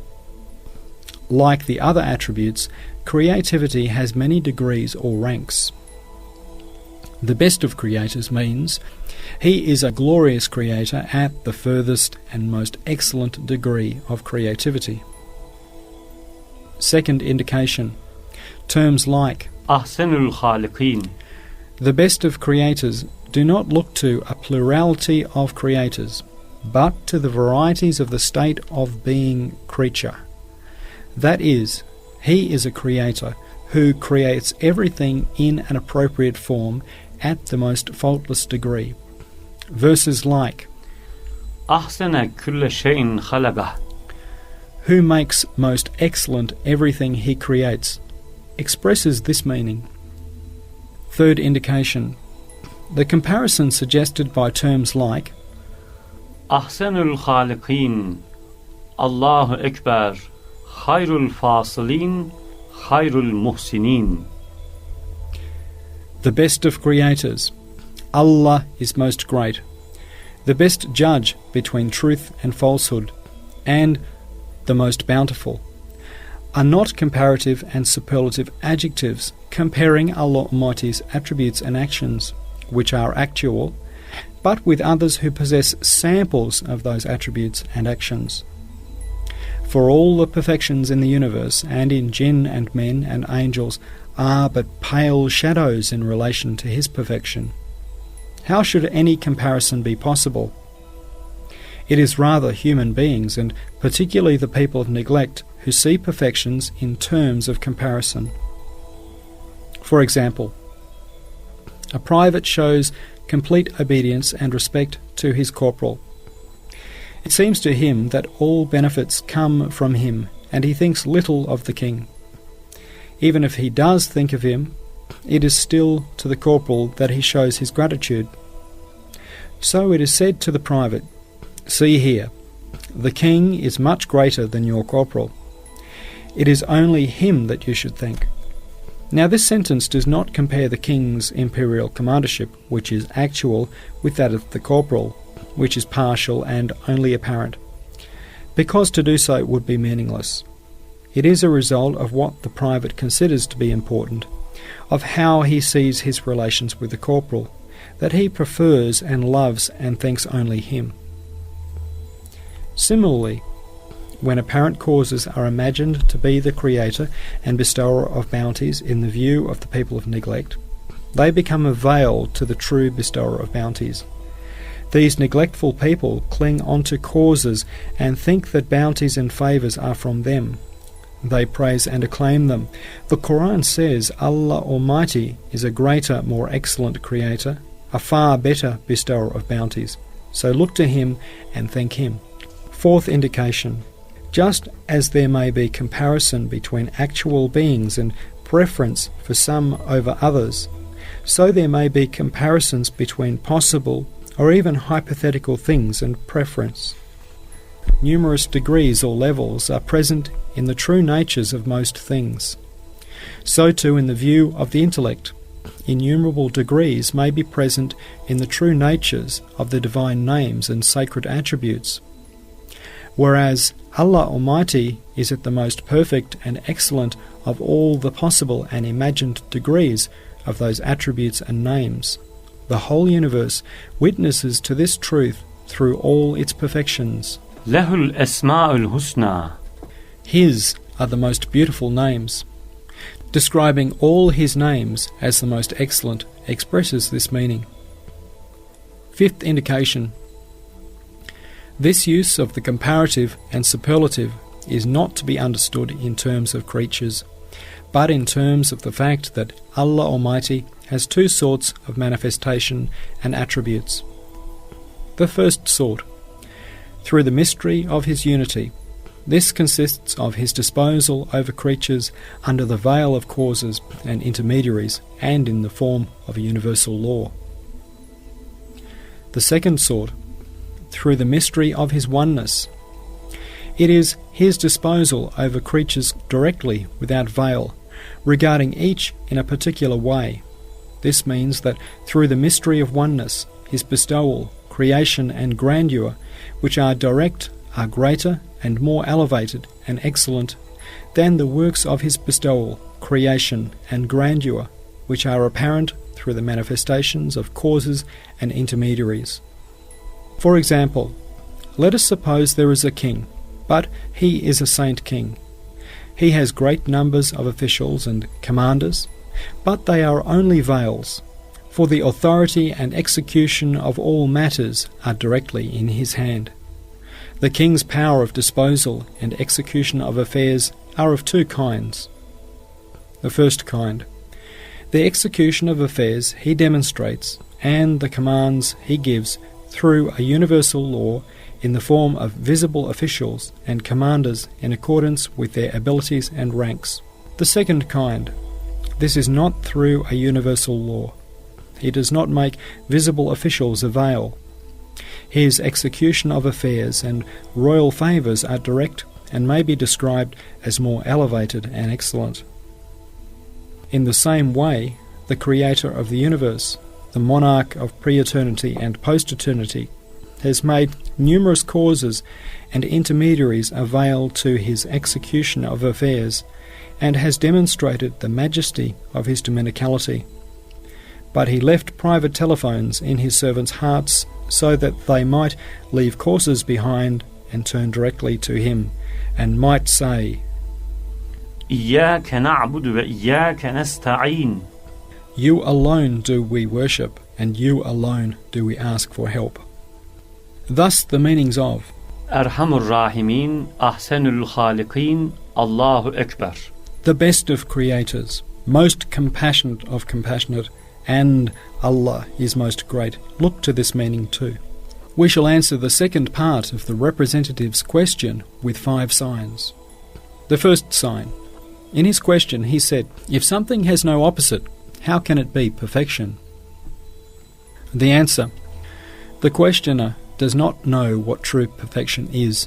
What he has in mind is only relative perfection.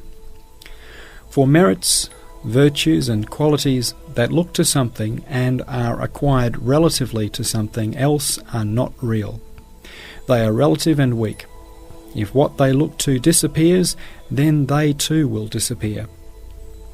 For example, the relative pleasure and merits of heat occur through the effect of cold, and the relative pleasure of food through the effect of pain of hunger. If the cold and hunger disappear, then the pleasure diminishes, whereas true pleasure, love, perfection and virtue are such that they are not constructed on imagining something else. They are present of themselves. They are essential, inherent truths. Qualities such as the following are like this: the pleasures of existence, life, love, knowledge, mercy and compassion, and the beauty of light, sight, speech, noble-heartedness, fine character and form, the perfection of essence and of attribute, and perfection in actions. Whether or not there is something else, these qualities will not change. Thus, all the perfections of the glorious fashioner, the beauteous maker, the perfect creator, are true perfections. They are essential, and what is other than him cannot affect him. They can only be recipients.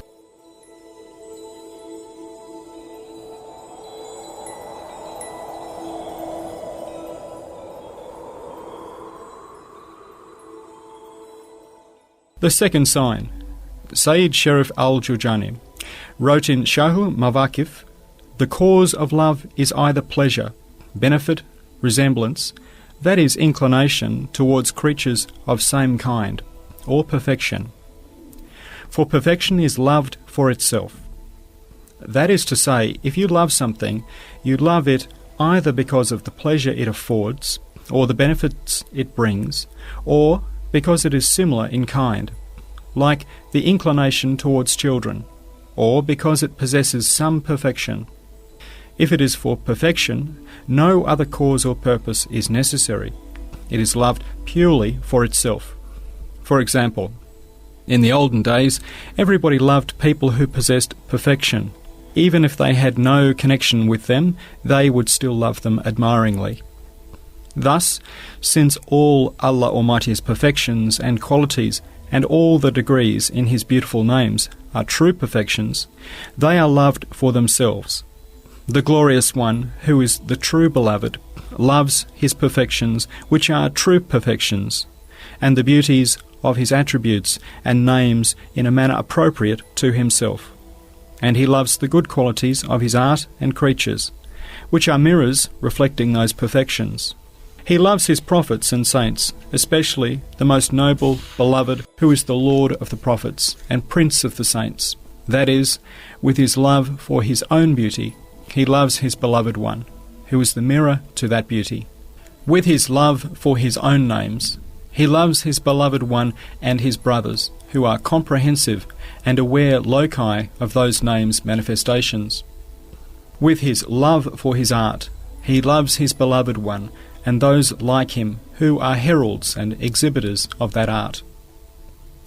With His love for His artifacts, He loves His beloved one and those who follow Him, who appreciate and admire those artifacts, and respond to them saying, "What wonders Allah has willed! How beautifully they have been made!"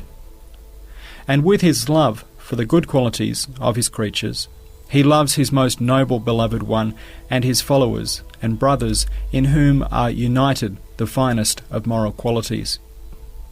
The third sign. All the perfections in all the universe are signs and indications of a glorious being's perfection and beauty. Indeed, all the goodness, perfection and beauty in the universe is but a pale shadow in relation to His true perfection. We shall indicate briefly 5 proofs of this truth. First proof. A perfect and splendidly adorned and decorated palace plainly points to a perfect skill and craftsmanship. And that craftsmanship and art, which is a perfect art, plainly points to a perfect author master and craftsman, together with his titles and names like fashioner and adorner. And those perfect names doubtlessly point to the master's perfect and skillful attributes, and that perfect skill and those attributes self-evidently point to his perfect ability and faculty. And that perfect ability and faculty necessarily point to the perfection of his essence and the exaltedness of his nature. In exactly the same way, this palace of the universe, this perfect and adorned work of art, self-evidently points to actions of the utmost perfection. For perfections in works of art result from perfection of action, and they demonstrate it, and perfection of actions point to a perfect author and the perfect names of that author.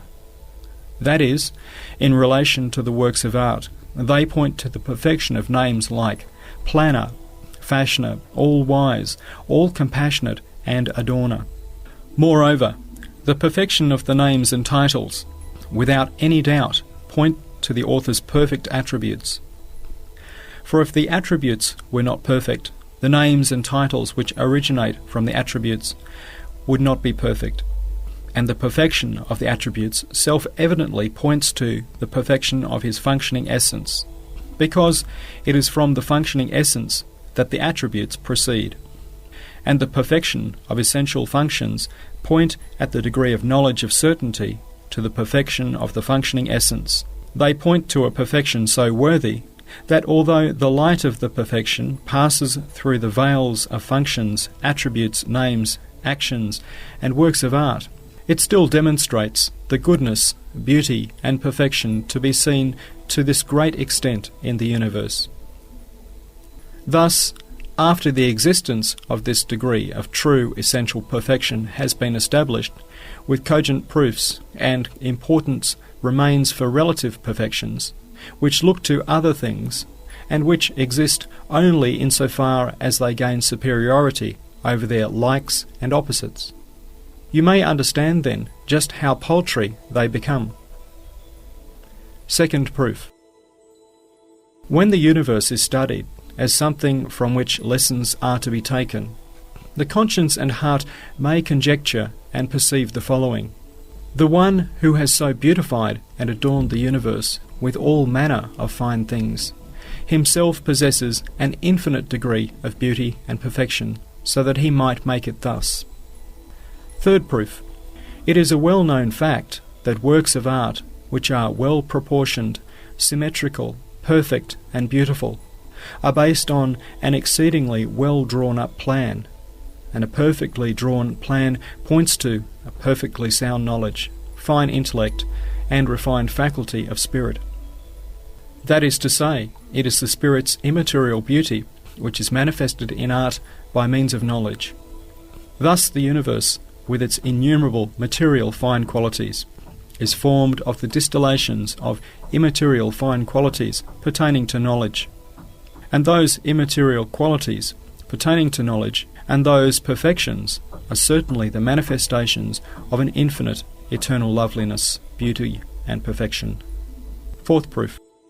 It is obvious that that which gives light must possess light, and that which illuminates must be luminous. That bounty comes from riches, and kindness proceeds from one who is kind. Since this is so, since all this loveliness and beauty is given to the universe, and perfection is bestowed on beings, they point to an eternal beauty as light points to the sun. Beings pass over the face of the earth like a vast river sparkling with flashes of perfection, in the same way that a river sparkles with manifestations of the sun.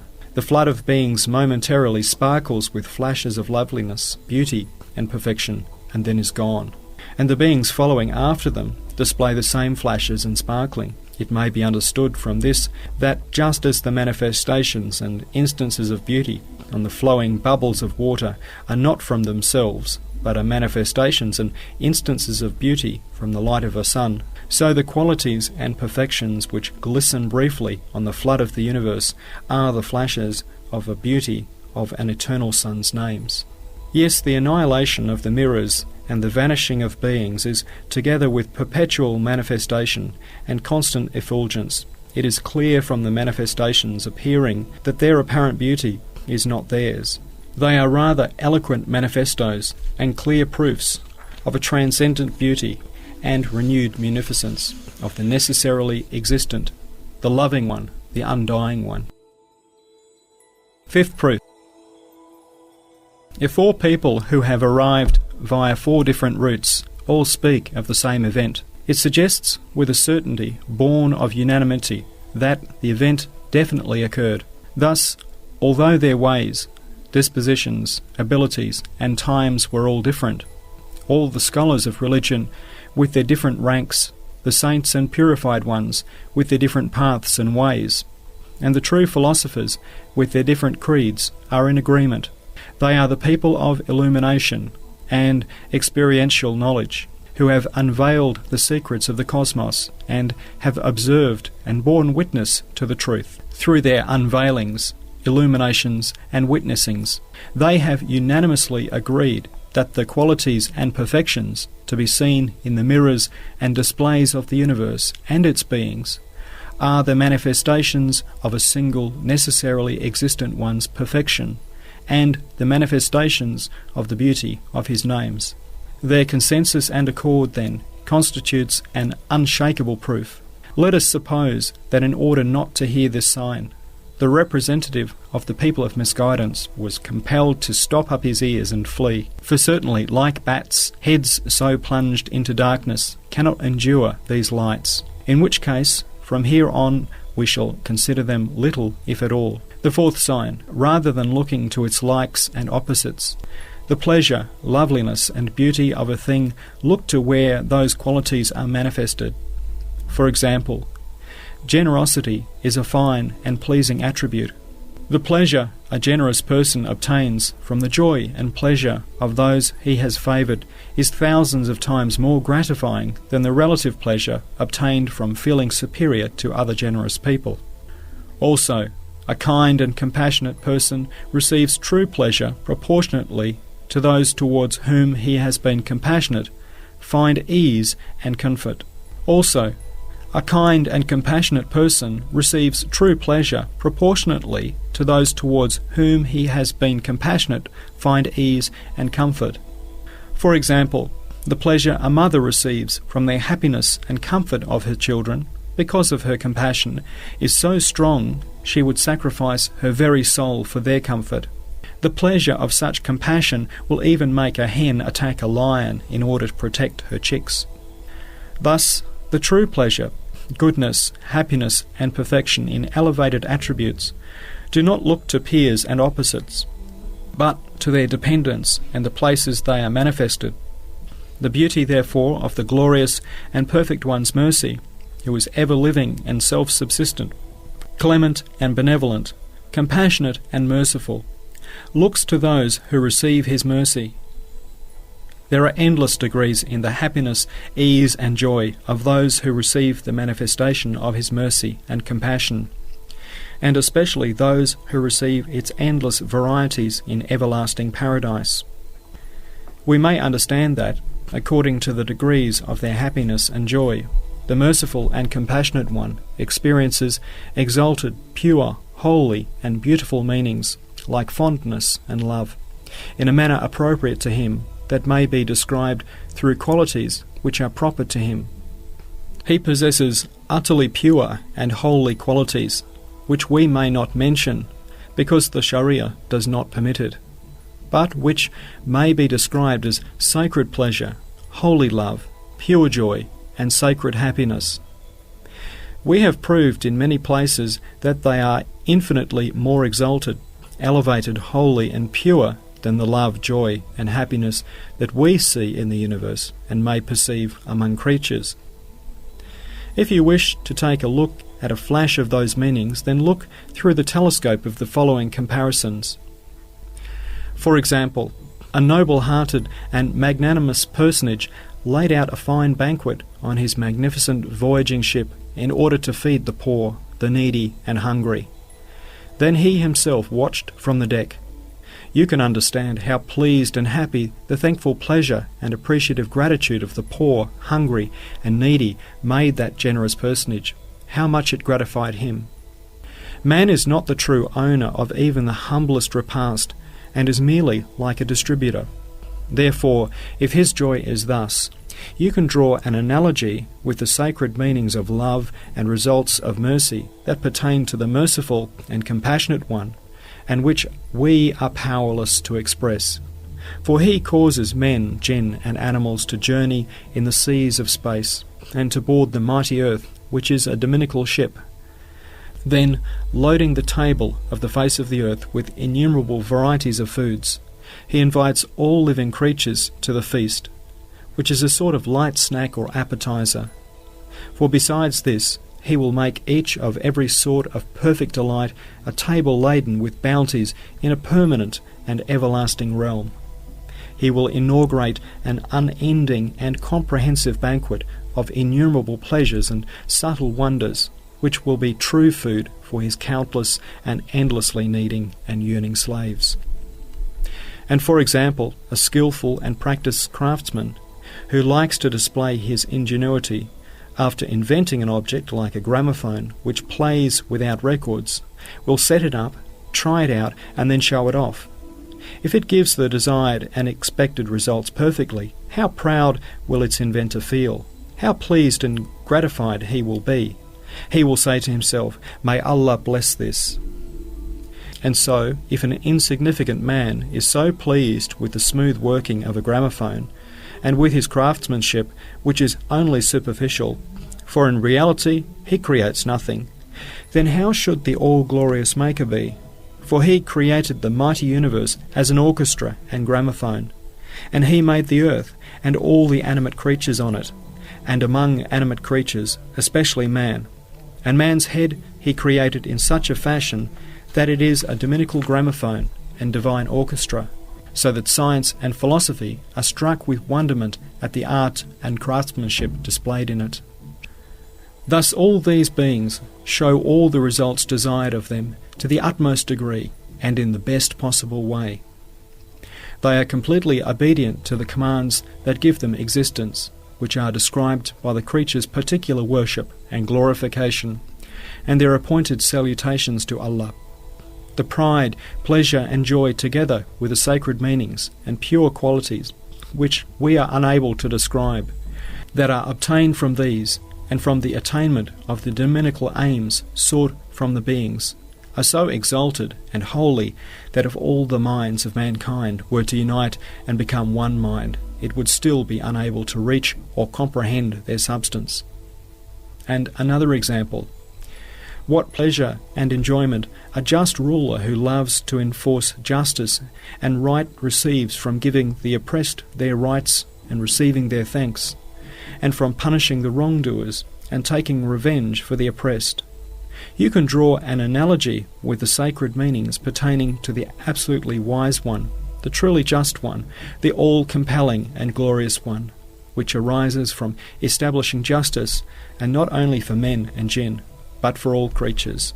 That is to say, the sacred meanings arising from bestowing the right of existence and the right of life on everything, from protecting existence and life from aggressors, and from arresting and restraining those ghastly creatures from their aggression, and that arise especially from the judgment of men and jinn at the great gathering in the realm of the hereafter.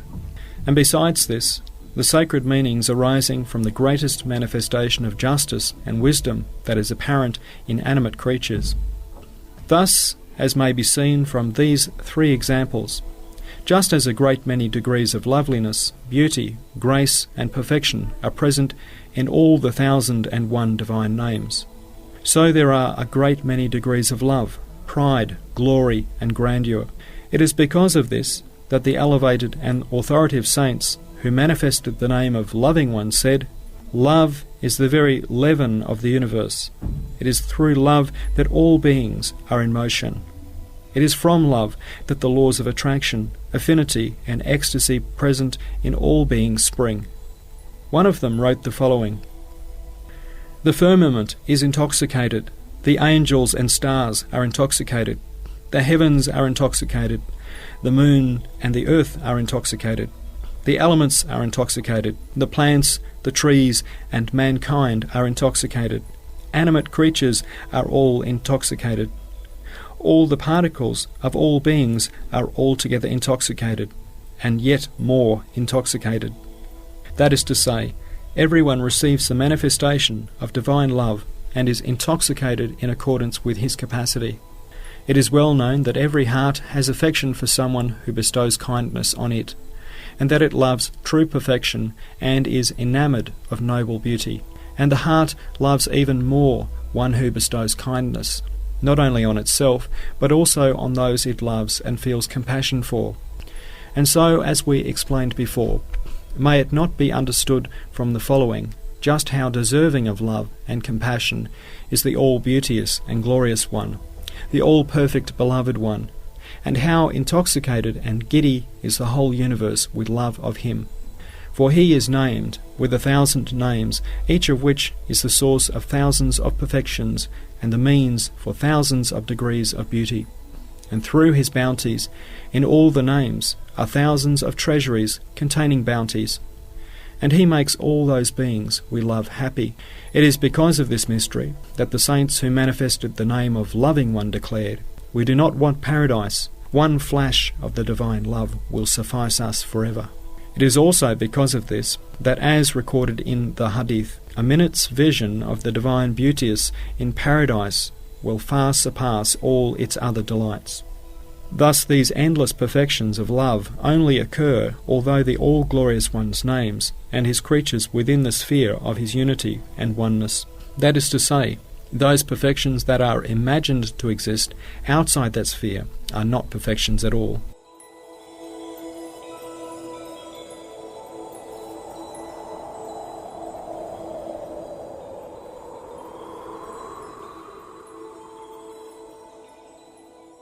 The fifth sign. The fifth sign consists of 5 points. First point. The representative of the people of misguidance said next, "The world is execrated in your hadiths and called carrion. Also, all the saints and people of truth have contempt for the world. They say that it is pernicious and unclean, whereas you show it to be the means and proof of all divine perfections, and speak of it rapturously." The answer. The world has 3 faces. Its first face looks to Allah Almighty's names. It displays their impress. It is a mirror to them, reflecting their meanings.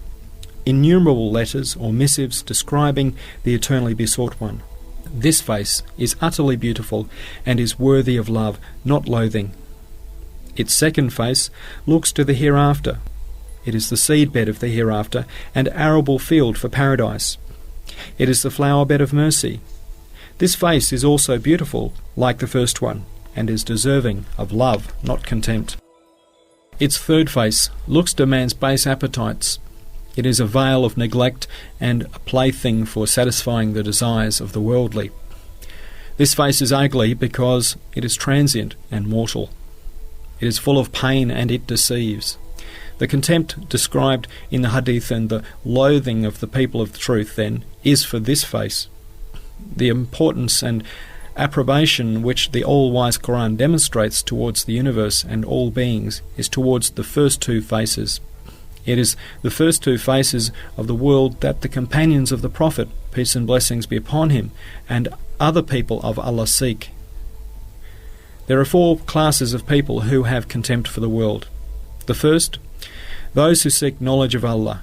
They have contempt for it because it is a barrier to knowledge, love, and worship of Allah.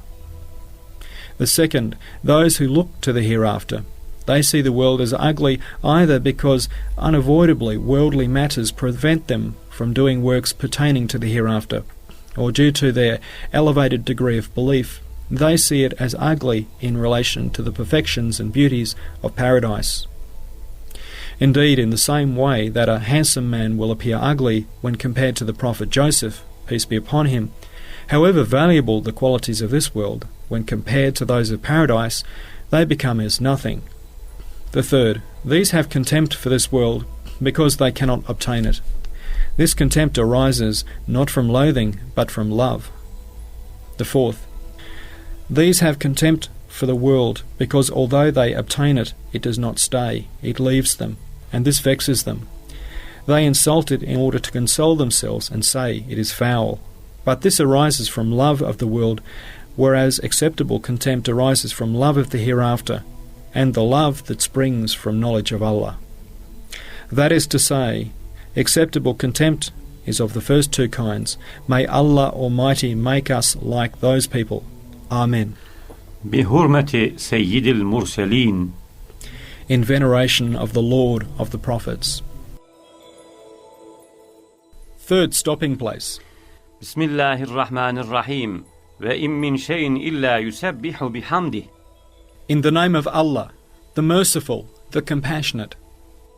And there is nothing but it glorifies Him with praise. First topic. According to the meaning of وإن من شيء إلا يسبح بحمده. And there is nothing but it glorifies Him with praise. Everything has numerous aspects that give unto Allah Almighty like windows. The realities of all beings and of the universe are based on the divine names. Each being's reality is based on one name or on many. The attributes of things and the arts they display are also based on and rely upon a name.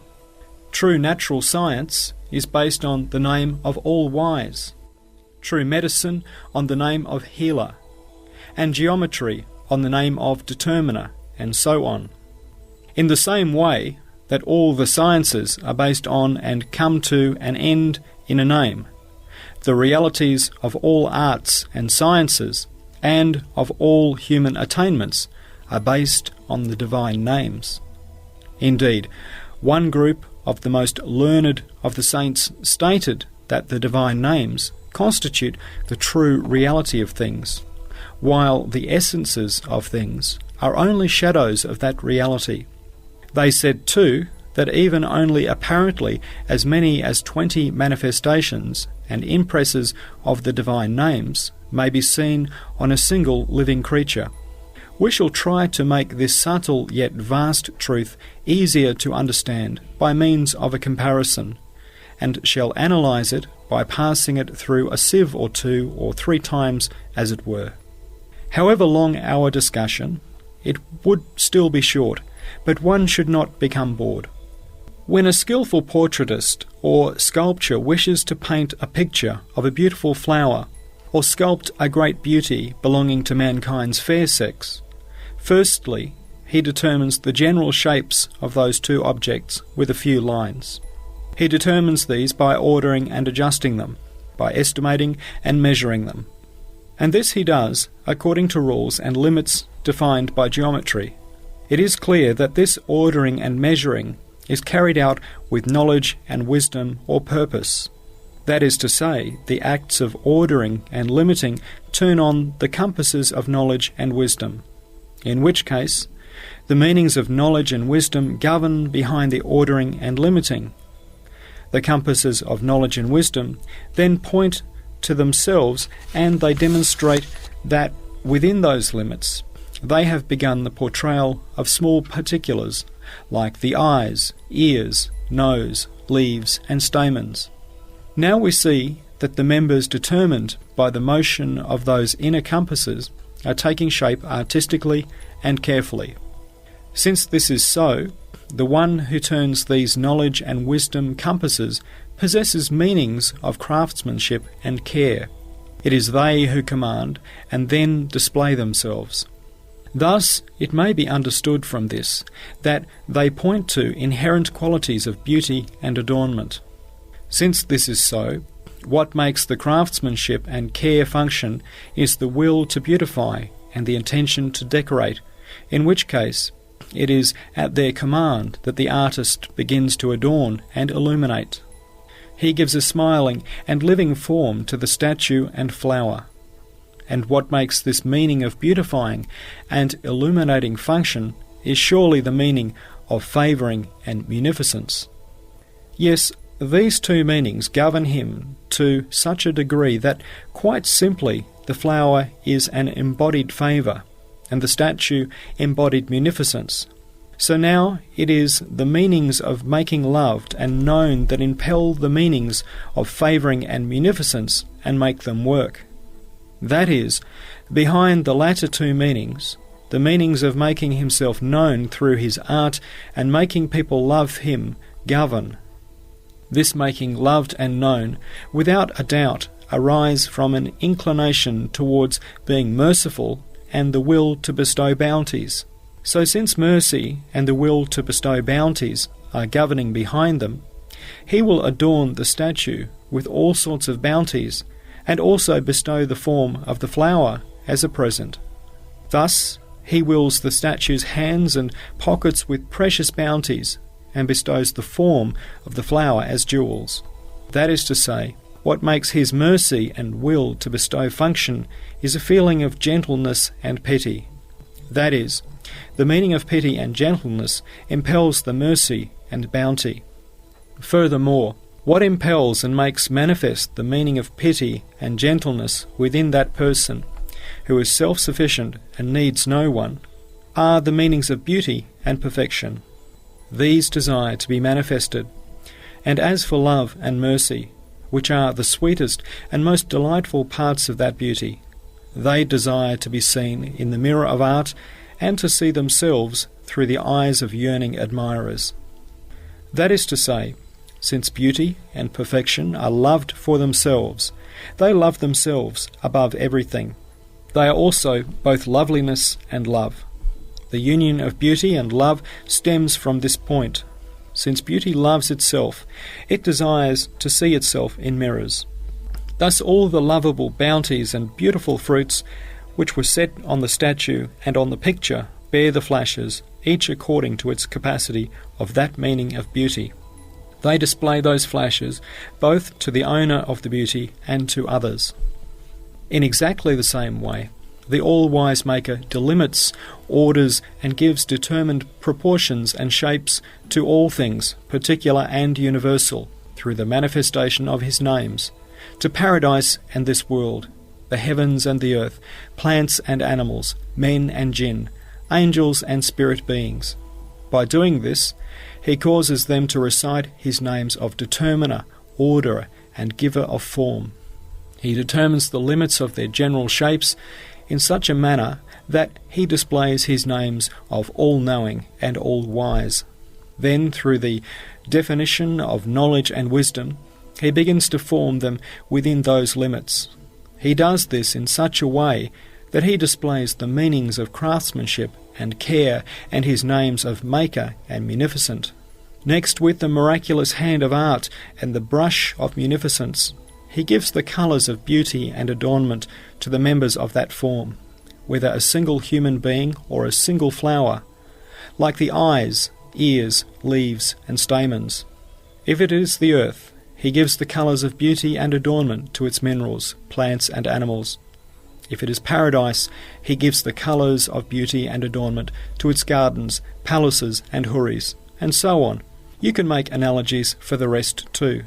Furthermore, he adorns and illuminates in such a fashion that the meanings of favouring and munificence are predominant in those objects.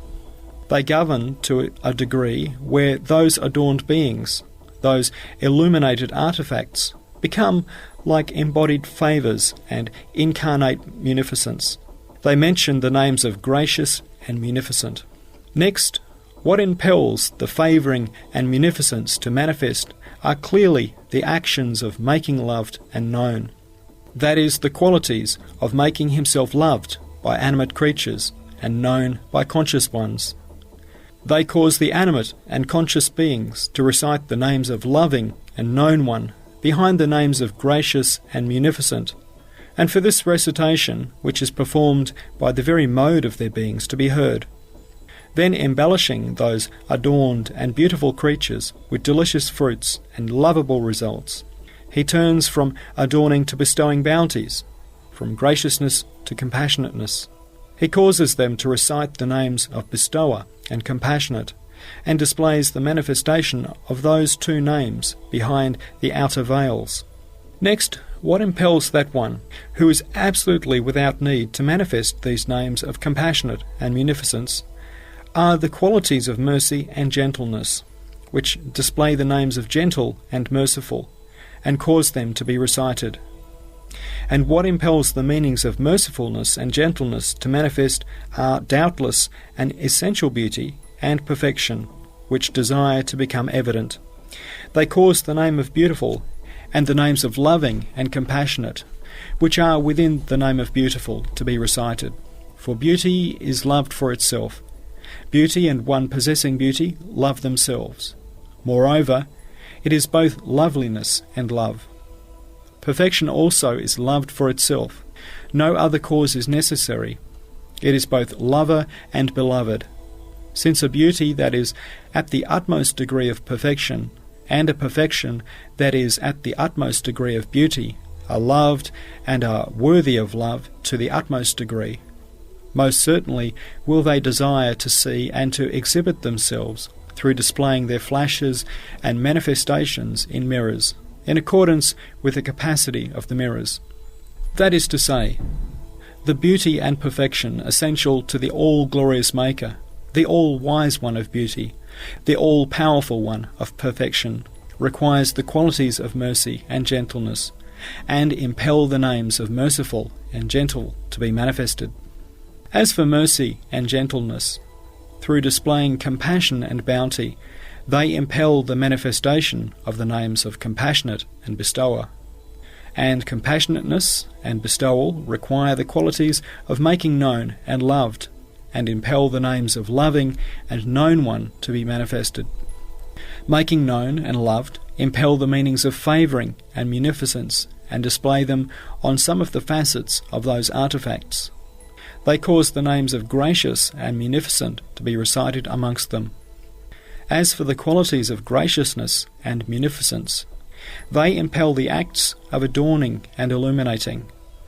They cause the names of adorner and illuminer to be recited by the tongues of the artifacts' beauty and luminosity. And the qualities of adorning and beautifying require the meanings of craftsmanship and care. They cause the names of Maker and Bountiful to be recited by the beautiful features of the artifacts. As for craftsmanship and care, they require knowledge and wisdom, and they cause the names of all-wise and all-knowing to be recited by their well-ordered, wise and purposeful members.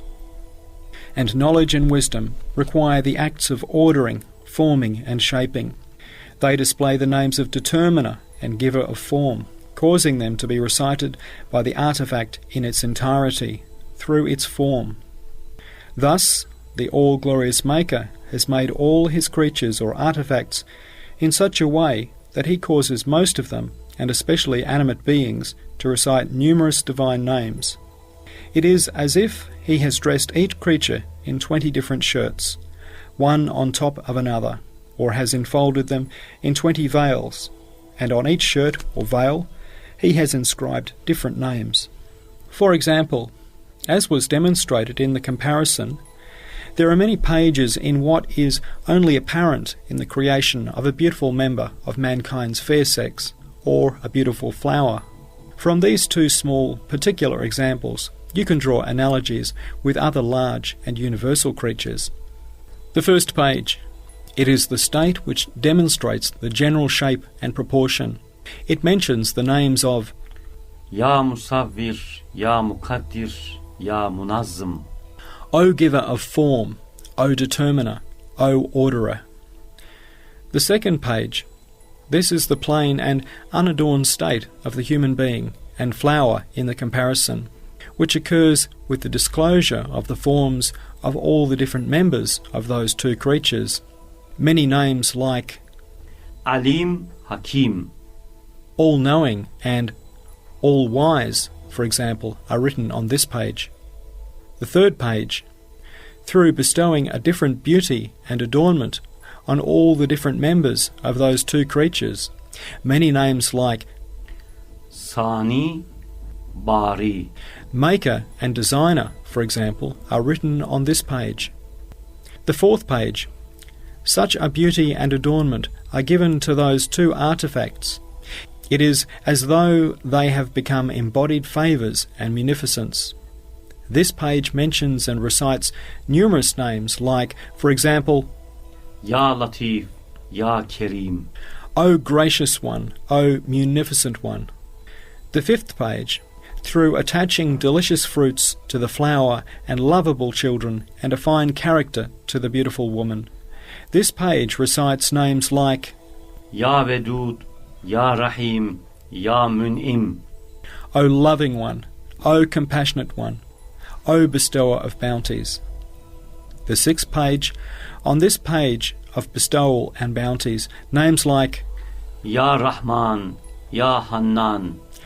O Merciful One, O Gentle One are recited. The seventh page, flashes of such beauty are apparent in these bounties, and results that they are worthy of a sincere gratitude and pure love, which have been needed with true desire and compassion. On this page the names of Ya Cemil-i Zülkemal, Ya Kamil-i Zülcemal. O Beauteous One of Perfection, O Perfect One of Beauty, are inscribed and recited. Thus, if the beautiful flower and human being display this number of names, and that only in material and apparent form, you can conclude what exalted and universal names all flowers and animate creatures, as well as vast universal beings, cause to be recited. You can also conclude how many luminous sacred names like Hay, Kayyum, Muhyi.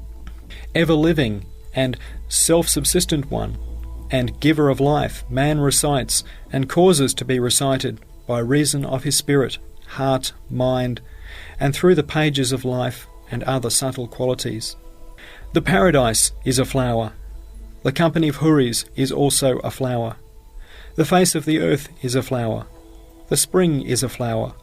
The heavens are a flower, while the stars are their gilded embroideries. And the sun is a flower, while the 7 colours in its light are the flower's embroidered colours. The universe is a beautiful and huge human being, in the same way that each human being is a miniature universe. The company of Houris, the assembly of spirit beings, the realm of angels, the congregation of jinn and humankind have all been formed, ordered and created as if they were beautiful individuals, just as they all display the beauteous Maker's names through their universality. As does each individual singularly, so are they all different mirrors to his beauty and perfection, mercy and love. All are truthful witnesses to his infinite beauty and perfection, mercy and love. All are signs and tokens of that beauty and perfection, mercy and love. Thus, this infinite number of different sorts of perfections occurs within the sphere of divine unity and oneness. That is to say, what are imagined to be perfections outside that sphere are not perfections at all. Understand therefore that the reality of beings is based on and relies on the divine names. Rather, that their true realities are the manifestations of those names, and that everything mentions and glorifies its Maker with numerous tongues in numerous ways. And understand one meaning of the verse, وَإِن مِّن شَيْءٍ إِلَّا يُسَبِّحُ بِحَمْدِهِ. And there is not a single thing but extols his glory and praise. Say, سبحان من اختفى بشدة ظهوره. Glory be to him who is hidden in the intensity of his manifestation. And understand one reason why phrases like the following are repeatedly mentioned at the end of the Quran's verses. وَهُوَ الْعَزِيزُ الْحَكِيمُ وَهُوَ الْغَفُورُ الرَّحِيمُ وَهُوَ الْعَلِيمُ الْقَدِيرُ. And he is the mighty, the wise, and he is the oft-forgiving, most merciful, and he is all-knowing, all-powerful. If you are unable to read the names in a flower and cannot see them clearly, look at paradise, study the spring, watch the face of the earth.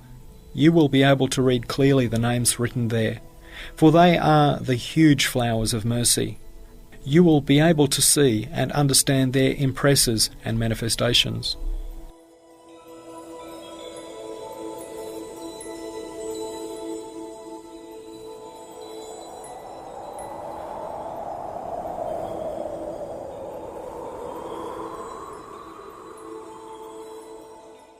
The second point of the second topic.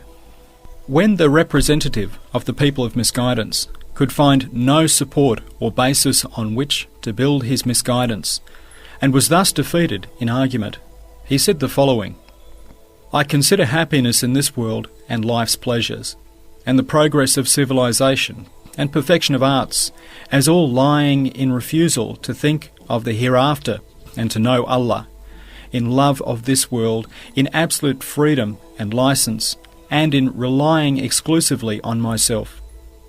And in so doing, I have drawn most men onto this path through the assistance of Satan, and continue to do so. The answer: we say, in the name of the Quran, O wretched man, come to your senses.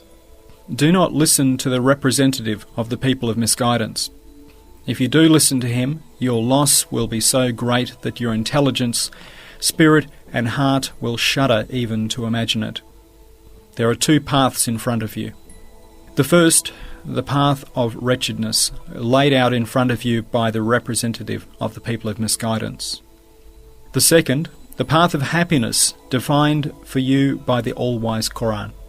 You will have noted and understood numerous comparisons between these two paths in the words, particularly the short words. So note and understand now one of those thousands of comparisons which is suitable to this discussion. The path of assigning partners to Allah, misguidance, dissipation and vice causes man to fall to the lowest degree. Afflicted with infinite pains, he is forced to bear an infinitely heavy load on his weak and powerless shoulders. For if man does not recognize Allah and place his trust in him, he becomes extremely weak and impotent, needy and impoverished, a suffering, grieving and ephemeral animal, exposed to endless misfortunes, suffering continuously the pain of separation from all the objects of love and attachment. He will ultimately abandon all of his loved ones and go alone to the darkness of the grave. Throughout his life, he struggles vainly with an extremely limited will, slight power and short lifespan and dull mind, against infinite pains and hopes. To no avail, he strives to attain innumerable desires and goals. Even though he is unable to bear the burden of his own being, he takes the load of the vast world onto his wretched shoulders and mind. He suffers the torment of hell before even arriving there. Indeed, in order to avoid feeling this grievous pain, this awesome spiritual torment, the people of misguidance have recourse to a drunkenness that is like a form of stupor, and are thus temporarily able to avoid feeling their pain. But when they do feel it, they suddenly feel the proximity of the grave. For whoever is not a true bondsman of Allah Almighty will imagine that he owns himself. But with his partial and limited will, and his petty power and strength, he is unable to administer and control his being in this tempestuous world. He sees thousands of different sorts of enemy attacking his life, from harmful microbes to earthquakes. In an awesome state of painful fear, he looks towards the door of the grave, that at all times appears dreadful to him. While in this state, a man will also be troubled by the state of the world and of mankind. For as a human being, he is attached to both, but he does not imagine them to be in the control of one all-wise, all-knowing, all-powerful, merciful and generous, and has attributed them instead to chance and to nature. And so together with his own pains, he suffers also the pains of the world and of mankind. Earthquakes, plagues, storms, famine and scarcity, separation and decease. All of this torments him in the most painful and sombre fashion. But such a man is not worthy of pity and sympathy, for he himself is responsible for it. In the 8th word is a comparison between two brothers who entered a well. one was not content with a refreshing, sweet, reputable, pleasant, and licit drink at a splendid feast, with pleasant friends, in a beautiful garden, and so drank some ugly and unclean wine in order to attain illicit and impure pleasure. He became drunk, and then imagined himself to be in some foul place in the middle of winter, surrounded by wild beasts, and trembling cried out. But such a man is not worthy of pity, for he imagined his honourable and blessed companions to be monsters, and thus insulted them.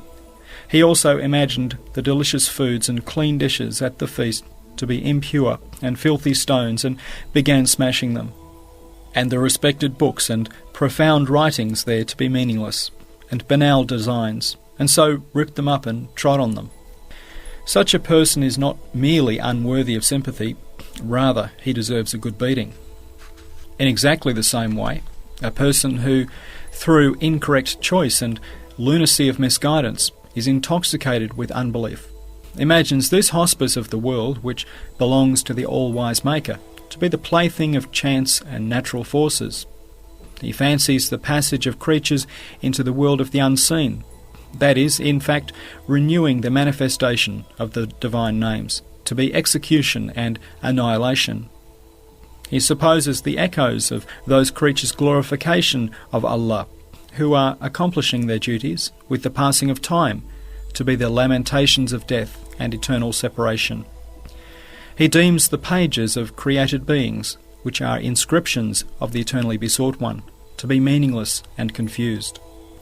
He imagines the door of the grave, which opens onto the world of mercy, to be the entrance to the darkness of non-existence, and he deems the appointed hour, which is in reality an invitation to join his true friends, to be the onset of separation from all of them.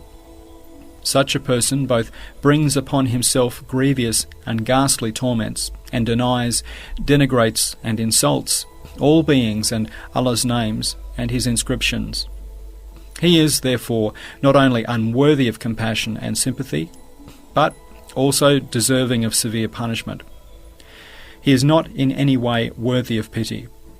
And so, O wretched people of misguidance and dissipation, what accomplishment of yours, what art, what perfection, what civilization, what progress can confront this awesome silence of the grave, this crushing despair? Where can you find that true consolation that is the most urgent need of the human spirit? What nature, what causality, what partner ascribed by you to Allah, what discovery, what nationality, what false object of worship, in each of which you place so much trust, and to which you attribute Allah's works and his sustaining bounties? Which of them can deliver you from the darkness of death that you imagine to be eternal annihilation? Which of them can enable you to cross the frontiers of the grave, the boundaries of the intermediate realm, the marches of the plain of resurrection, the bridge of Sirat, or can bring about your eternal happiness? But know that most definitely you will travel on this path, for you cannot close the door of the grave. And a traveller on such a path ought to rely on one whose control and command embraces all this vast sphere and its extensive boundaries. O wretched people of misguidance and neglect, in accordance with the principles that the consequence of an illicit love is suffering a merciless torment, you are suffering a fully justified punishment, for you are unlawfully employing your innate capacity for love, knowledge, thanks and worship that relate properly to the essence, attributes and names of Allah Almighty on your own soul and the life of this world. You have lavished the love that belongs to Allah Almighty on yourself. Your own soul has become your beloved and will cause you endless suffering. You are not giving true peace to that beloved. You are suffering constantly because you do not hand it over to the possessor of absolute power, who is the only true beloved, and you do not trust wholly in him. You suffer further misfortunes because you give to the world the love that belongs to Allah Almighty's names and attributes, and divide up the works of his art among causes in the world. One group of those innumerable beloveds of yours will turn their backs on you and leave you without even saying goodbye. Another group will not even recognize you, or if they do, they will not love you. Or if they love you, their love will be of no use. You will constantly suffer from innumerable separations and farewells without hope of return.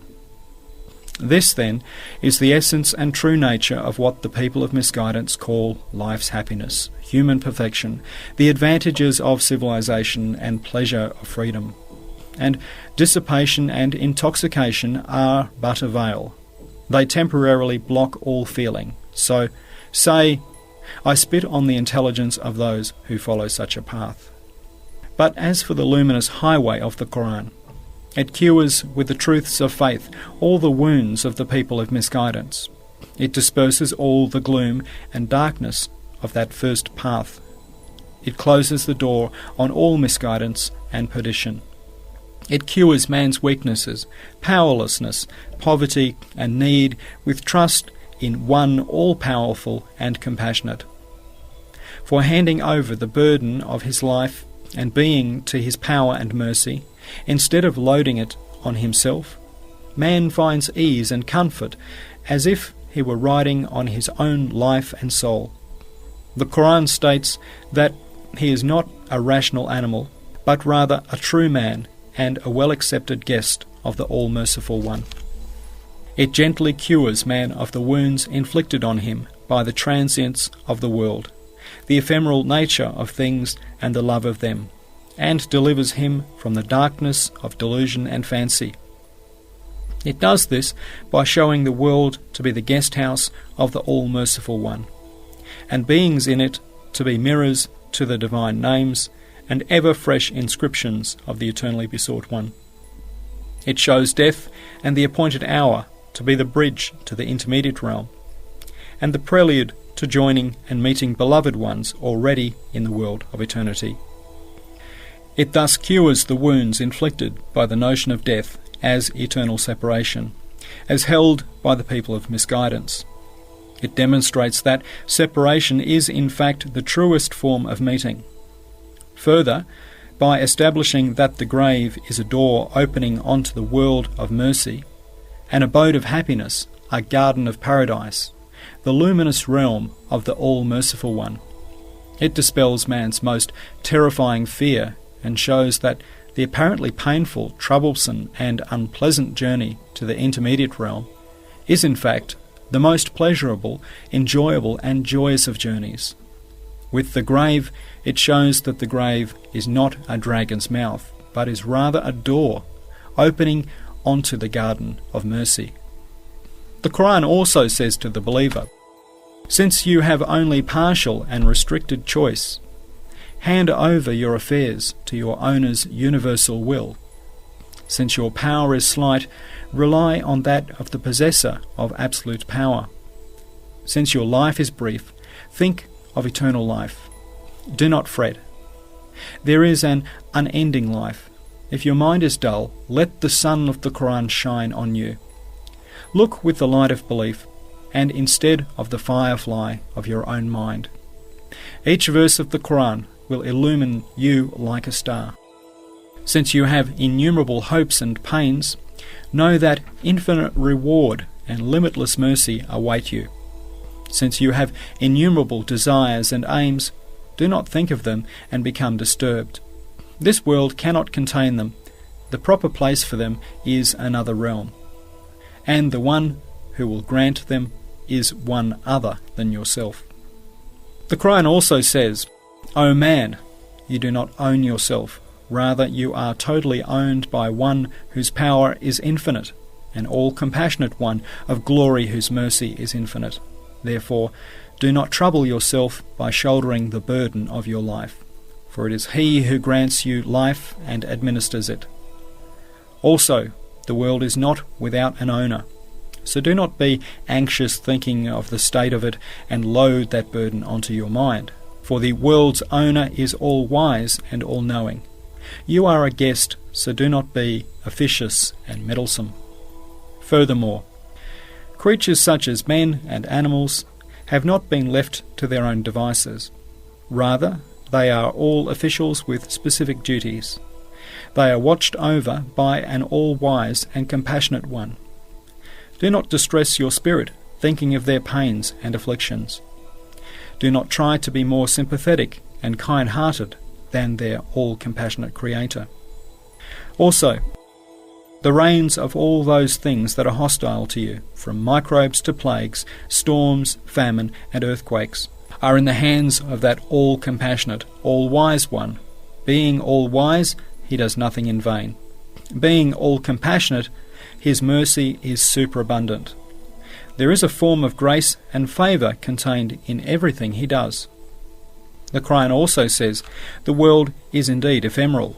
Nevertheless, it produces the necessities for an everlasting world. It is transient and fleeting, but it yields eternal fruits and displays the manifestations of an eternal being's eternal names. Its pleasures are indeed few, and its pains many, but the favours of the all-merciful and compassionate one are everlasting and true pleasures. And as for the pains of this world, they too yield a sort of pleasure by reason of the reward to be had for enduring them.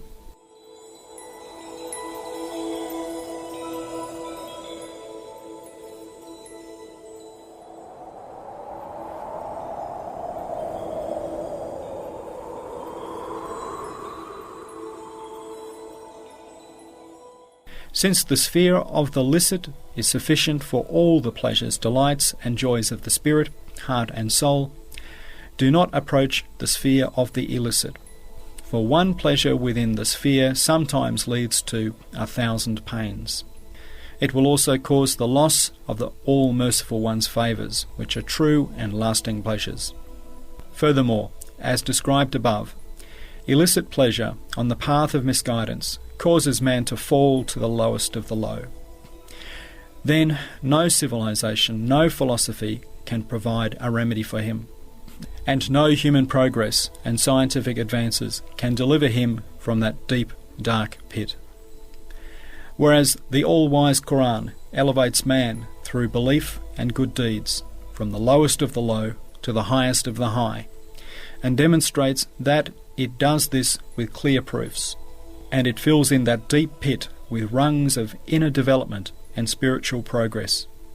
Moreover, it facilitates man's long, stormy and troublesome journey towards eternity. It shows him the means for traversing a distance of 1,000 years, or rather of 50,000 years, in a single day. Also, through making known the all-glorious one, who is the monarch of pre-eternity and post-eternity, it confers on man the position of a bondsman, guest, and official entrusted with specific duties. And it ensures that he travels with the greatest ease both in the guest house of this world and in the stages and stopping places of the intermediate realm and the hereafter. A loyal official will travel in his monarch's kingdom and pass through the frontiers of each province with ease, journeying by the fastest means, such as by aeroplane, ship, or train.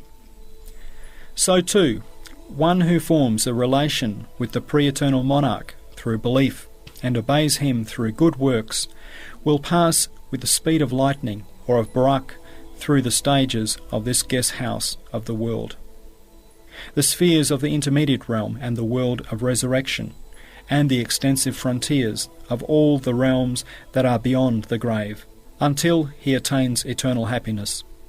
The Quran proves this truth decisively and points it out to those who are purified and to the saints.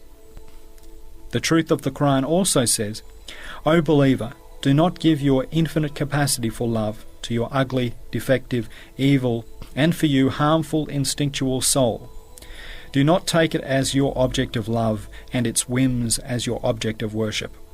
Take rather the one who has bestowed on you that infinite capacity for love. He will also make you infinitely happy in the future, and through his bounties, all those to whom you are attached and whose happiness makes you happy. Take for your object of love and worship one who possesses infinite perfection and a beauty that is infinitely sacred, exalted, transcendent, faultless, flawless, and unfading. The beauty of his mercy and the mercy of his beauty are demonstrated by all the beauties and bounties of paradise. All of his names are infinitely beautiful, and in each of them are abundant lights of fairness and beauty. His beauty and perfection are indicated and pointed to by all the fairness, beauty, virtue, and perfection of all lovable and loved objects in the cosmos. The Quran also says, "O man, do not squander your infinite capacity to love, which properly belongs to his names and attributes, on other transient creatures. For the works and creatures of Allah are ephemeral, but the beautiful names, whose impress and manifestation may be seen on them, are eternal and permanent. And in each of his names and attributes there are thousands of degrees of bounty and beauty, perfection and love. Look only at the name of All-Merciful. Paradise is a manifestation of it, eternal happiness a flash of it, and all the sustenance and bounty in the world a mere drop of it." Consider carefully then this verse, which indicates the true nature of the people of misguidance and that of people of belief with regard to their lives and duties. لَقَدْ خَلَقْنَا الْإِنسَانَ فِي أَحْسَنِ تَقْوِيمٍ ثُمَّ رَدَدْنَاهُ أَسْفَلَ سَافِلِينَ إِلَّا الَّذِينَ آمَنُوا وَعَمِلُوا الصَّالِحَاتِ. Verily, we have created man in the fairest of forms, then sent him down to the lowest of the low, except for those who believe and do good deeds. And this verse that indicates their final result and outcome. فَمَا بَكَتْ عَلَيْهِمُ السَّمَاءُ وَالْأَرْضُ. The heavens and earth wept not over them. How sublimely and miraculously they express the comparison we have made. Since the truth expressed miraculously and concisely in the first verse is explained in detail in the 11th word, we refer our readers to that part of the Risale-i for a discussion of it. As for the second verse, we shall show, through a brief indication, how sublime a truth it expresses. It is as follows. The explicit meaning of the verse is that the heavens and earth do not weep when the people of misguidance die. The implied meaning is that the heavens and the earth do weep when the people of belief depart this world. For the people of misguidance, through their denial of the duties and functions of the heavens and earth, their ignorance of their meaning, their rejection of their value, their refusal to recognize their Maker, are in fact acting insultingly and with hostility toward them. So of course the heavens and the earth will not weep over them, but in fact curse them and rejoice at their death. As for the implied meaning, that the heavens and earth weep over the death of the people of belief, this is because they know the duties and functions of the heavens and earth, assent to their true realities, and understand through belief the meanings they express. They say how beautifully they have been made, how finely they are carrying out their duties. They respect them and assign them their true worth. They love them and the names they mirror for the sake of Allah Almighty. And so it is for this reason that the heavens and earth grieve over the death of the people of belief as if weeping. An important question. You say, love is not voluntary, and as a consequence of innate need, I love delicious foods and fruits. I love my father, mother and children, my wife and my friends and companions. I love the prophets and the saints, and I love my life and my youth, the spring, beautiful things and the world. How may I not love these things? So how should I rather give all this love to Allah Almighty's essence, attributes and names? What does this mean? The answer. Listen to 4 points. First point. Indeed, love is not voluntary, but by means of the will, love's face may turn from one object of love to another. For example, When a beloved displays some ugliness or shows that he is a veil or mirror to another beloved who is truly worthy of love, then love's face may be turned from the metaphorical to the true beloved. Second point, we do not tell you not to love the things you enumerated, but rather to love them for Allah Almighty's sake, and in the name of His love. For example, to love delicious foods and luscious fruits as being the bounty of Allah Almighty, the All-Merciful and Compassionate One, is to love His names of All-Merciful and Bestower of Bounties, and, moreover, takes on the meaning of thanks. This love is to seek gain contentedly within the sphere of the licit, which shows that it is not only for the sake of the instinctual soul, but is the name of the All-Merciful One. It is to eat thoughtfully and with gratitude. Furthermore, love and respect for parents, when for the sake of the wisdom and mercy that compassionately fitted you out and caused them to bring you up with tender care, pertain to Allah Almighty's love. The sign that this love, respect and compassion are for Allah's sake is that when they are old and are of no more use to you, and bring you only trouble and difficulty, you are even more loving, kind and compassionate towards them. The verse, إما يبلغن عندك الكبر أحدهما أو كلاهما فلا تقل لهما أف. Should one of them, or both, attain to old age in your care, never say to them a word of contempt. Summons children to respect and be kind to their parents in 5 degrees and demonstrates how important are the rights of parents in the eyes of the Quran and how ugly ingratitude towards them. A father desires only his son and no one else to be much better than himself. However, the son cannot claim any rights over his father in return for this. That is to say, there is no inherent cause for dispute between parents and child. This is because dispute arises from envy and jealousy, and there is nothing of this in the father towards his son. Or it arises from abuse of rights, and the son has no rights that he can claim against his father. If he considers his father to be unjust, he may not rebel against him. That is to say, one who does rebel against his father and cause him pain is a monster, corrupted human being. And to love and protect children with perfect compassion and tenderness, because they are gifts of the all-compassionate and generous One, once again pertains to Allah. The sign indicating that love is for Almighty Allah's sake is patience and thankfulness should they die, rather than crying out in despair. It is to say, he was a lovable little being created and owned by my Creator, who entrusted him to my supervision.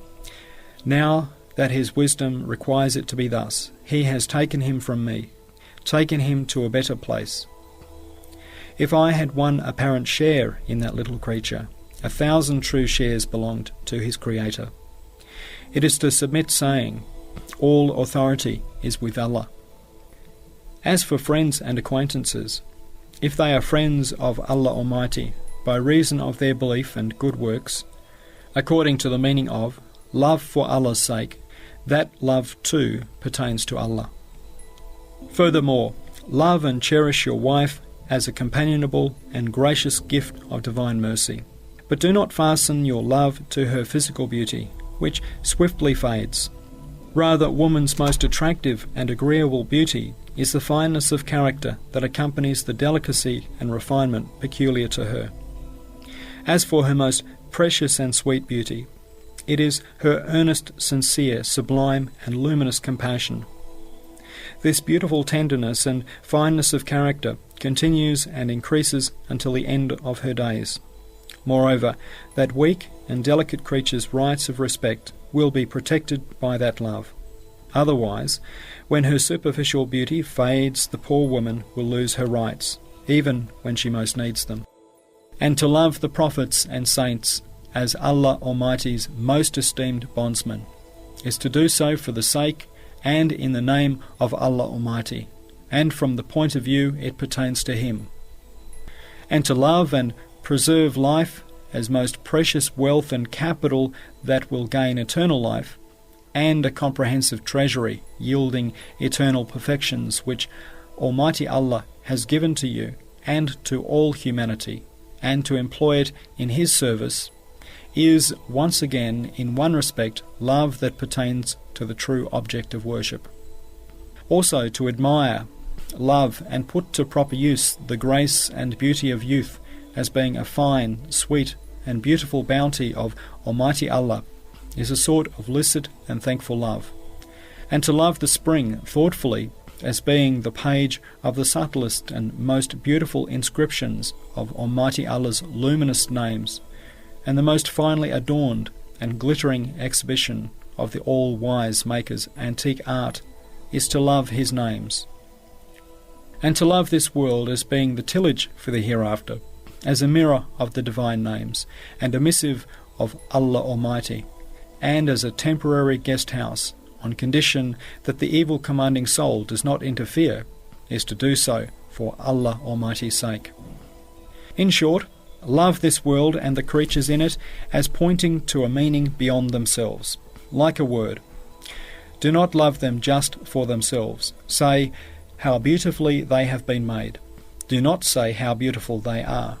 Do not give any opportunity to other loves to enter into your inner heart, because the inner heart is the mirror of the eternally besought one and pertains only to Him.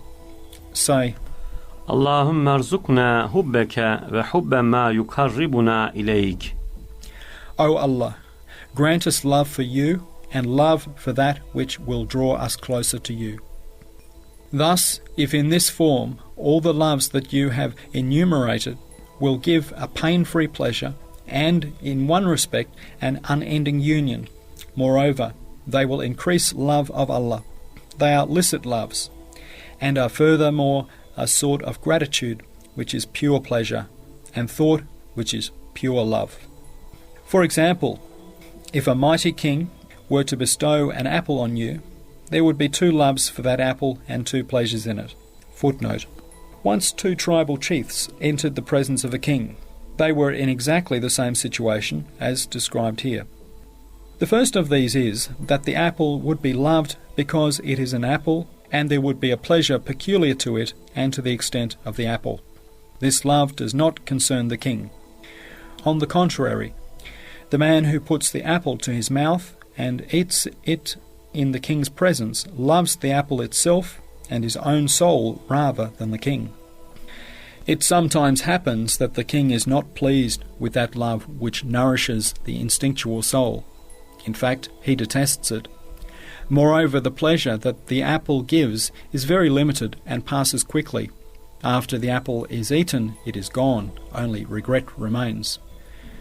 As for the second love, it is for the royal favour that is demonstrated by the means of the apple. One who holds the apple precious as if it were the sample and embodiment of a royal favour shows that he loves his king.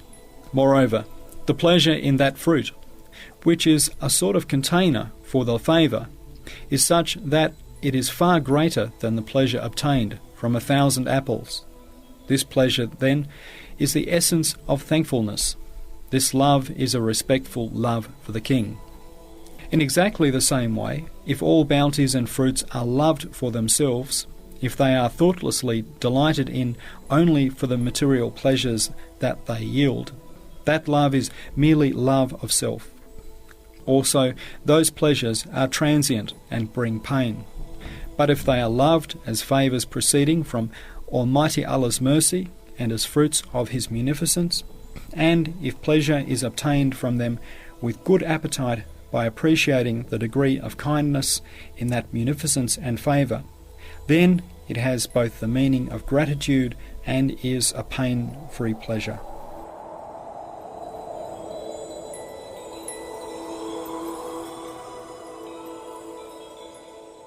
Third point. There are levels in the love for Allah Almighty's names. As we explained above, sometimes the names are loved with a love for finely made objects. Sometimes they are loved as being titles of the divine perfections.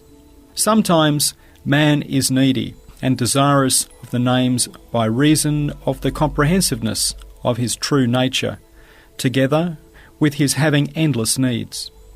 It is through those needs that he loves. For example, if someone was to come forward and do a kindness to all your relations, and the poor, the weak, and the needy, for all of whom you feel sympathy, although you are powerless to meet their need for help, how that person's favour-granting title and generous name would please you, how you would love that person through that title. So too, think only of Allah Almighty's names, of all merciful and compassionate.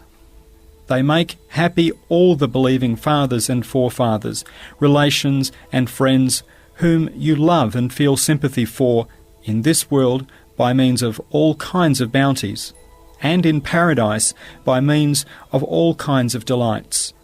They cause happiness by showing you in eternal bliss to them, and them in eternal bliss to you. So how deserving of being loved is the name of all merciful and the title of all compassionate. And you can see for yourself just how needy for those two names is the human spirit. And you can understand just how appropriate is the phrase, Elhamdülillahi ala rahmaniyetihi ve ala rahimiyetihi. Praise be to Allah for His mercifulness and His compassionateness. You are connected to the world and as a result are afflicted by its wretchedness. So if you consider carefully, you may understand just how needy and desirous is your spirit for the name of all-wise and for the title of nurturer. For the owner of those names orders, regulates and sustains with perfect wisdom the world, which is like a sort of house for you, and the creatures within it, which are its familiar furniture and lovable decorations. And you are altogether connected to other human beings and grieve when they die. So if you consider carefully, you may understand just how needy is your spirit for the names of inheritor and resurrector, and for the titles eternal, all generous, giver of life, and munificent. For the owner of these names saves human beings at the time of their death from the darkness of non-existence and establishes them in a far finer place than this world. Thus, since man's nature is exalted and his disposition comprehensive, he is by his very nature needy, with thousands of different sorts of needs for the innumerable divine names, each of which has many degrees. Intensified need is longing. Intensified longing is love. And intensified love is passion. As the spirit is perfected, the degrees of love unfold according to the degrees of the names. Furthermore, since the names are the titles and manifestations of the One of Glory, love of them will be transformed into love of the divine essence. Now, just as an example, we shall explain one of the innumerable degrees of the names of All Just, All Wise, Truth, and All Merciful. If you wish to see the names of All Merciful and Compassionate and Truth within wisdom and justice to the utmost extent, consider the following comparison. Let us suppose there is an army in which there are 400 different sections, and the uniforms that each section prefers are different, the provisions that please them, the weapons they will carry with ease, and the medicines to cure their particular ills are all different. Furthermore, rather than being separated into squads and companies, they are all intermingled. If the peerless and single king then, out of perfect compassion and solicitude, wonderful power, miraculous, all-embracing knowledge, and extraordinary justice and wisdom, without confusing or forgetting any of them, were himself in person, without helper, to give all of them their completely different, though appropriate uniforms, provisions, medicines, and weapons, would you not see what a powerful, solicitous, just, and generous personage that king was? Because if there were individuals from 10 nations in one battalion, it would be extremely difficult to clothe and equip them all differently. Whatever people they were from, they would of necessity have to be fitted out in the same way. Similarly, if you wish to see the manifestation of the names of truth and all-merciful and compassionate within the justice and wisdom of Allah Almighty, look at the plant and animal armies comprising 400,000 magnificent nations with their tents pitched on the face of the earth in springtime. For those groups and sections are all one within the other, and the uniform of each one is different, and the provisions, weapons, way of life, drill and demobilization are all different. Furthermore, they do not have the power to provide for those needs and the tongues to ask for those wishes. So watch and see the titles of truth, all-merciful, provider, compassionate and generous, together with order and equilibrium, within the sphere of wisdom and justice. See how, without confusing, obscuring or forgetting any of them, he sustains, regulates and administers them all. Could another hand, therefore, interfere in a matter performed with such amazing and all-encompassing order and balance? What apart from the one who is single and unique, absolutely wise and powerful over all things, could even stretch out its hand toward this art, this organising, this sustaining, this administering? What cause could interfere? Fourth point. You ask, so long as they are in the form of the Qur'an's commands, what are the results and benefits of all my different and various loves? That is, my love for food, myself, my wife, parents and children, my friends, the saints, the prophets, beautiful things, the spring and this world. The answer: it would be necessary to write a thick book in order to explain all the results. For now, only one or two results will be briefly alluded to. Firstly, the immediate results in this world will be explained. Then those that will become apparent in the hereafter will be mentioned. As was explained above, loves such as those of the people of neglect and those attached to this world, that are for the sake of the evil commanding soul, bring many tribulations and much pain and suffering in this world, while the ease, pleasures and enjoyment they bring are little and few. For example, compassion becomes a painful calamity on account of impotence. Love becomes a calamitous misfortune on account of separation. Pleasure becomes a poisoned cup on account of its transience. And in the hereafter, because they were not for Allah Almighty's sake, they will either be without benefit or will be torment if they were illicit. Question: how might love for the prophets and saints be without benefit? The answer: in the same way that the love of the Christians for Jesus, peace be upon him, and the heretics for Ali, may Allah be pleased with him, remain without benefit. If that love is in the form the Quran directs, for Allah Almighty's sake, and in the name of the All-Merciful One's love, then it has favourable results both in this world and the hereafter. Now to return to our subject. The results in this world of your love for delicious foods and luscious fruits will be that they are a pain-free bounty and a pleasure that is the essence of gratitude, your love of your instinctual soul. The result will be pity it, to train it, and to prevent harmful desires. Then the soul will not ride you. It will not make you a prisoner of its desires. Rather, you will ride it. You will drive your soul, not to your whims and fancies, but to right guidance. Your love for your wife, since it will be built on her being a mine of tenderness, a gift of compassion, and on her fineness of character.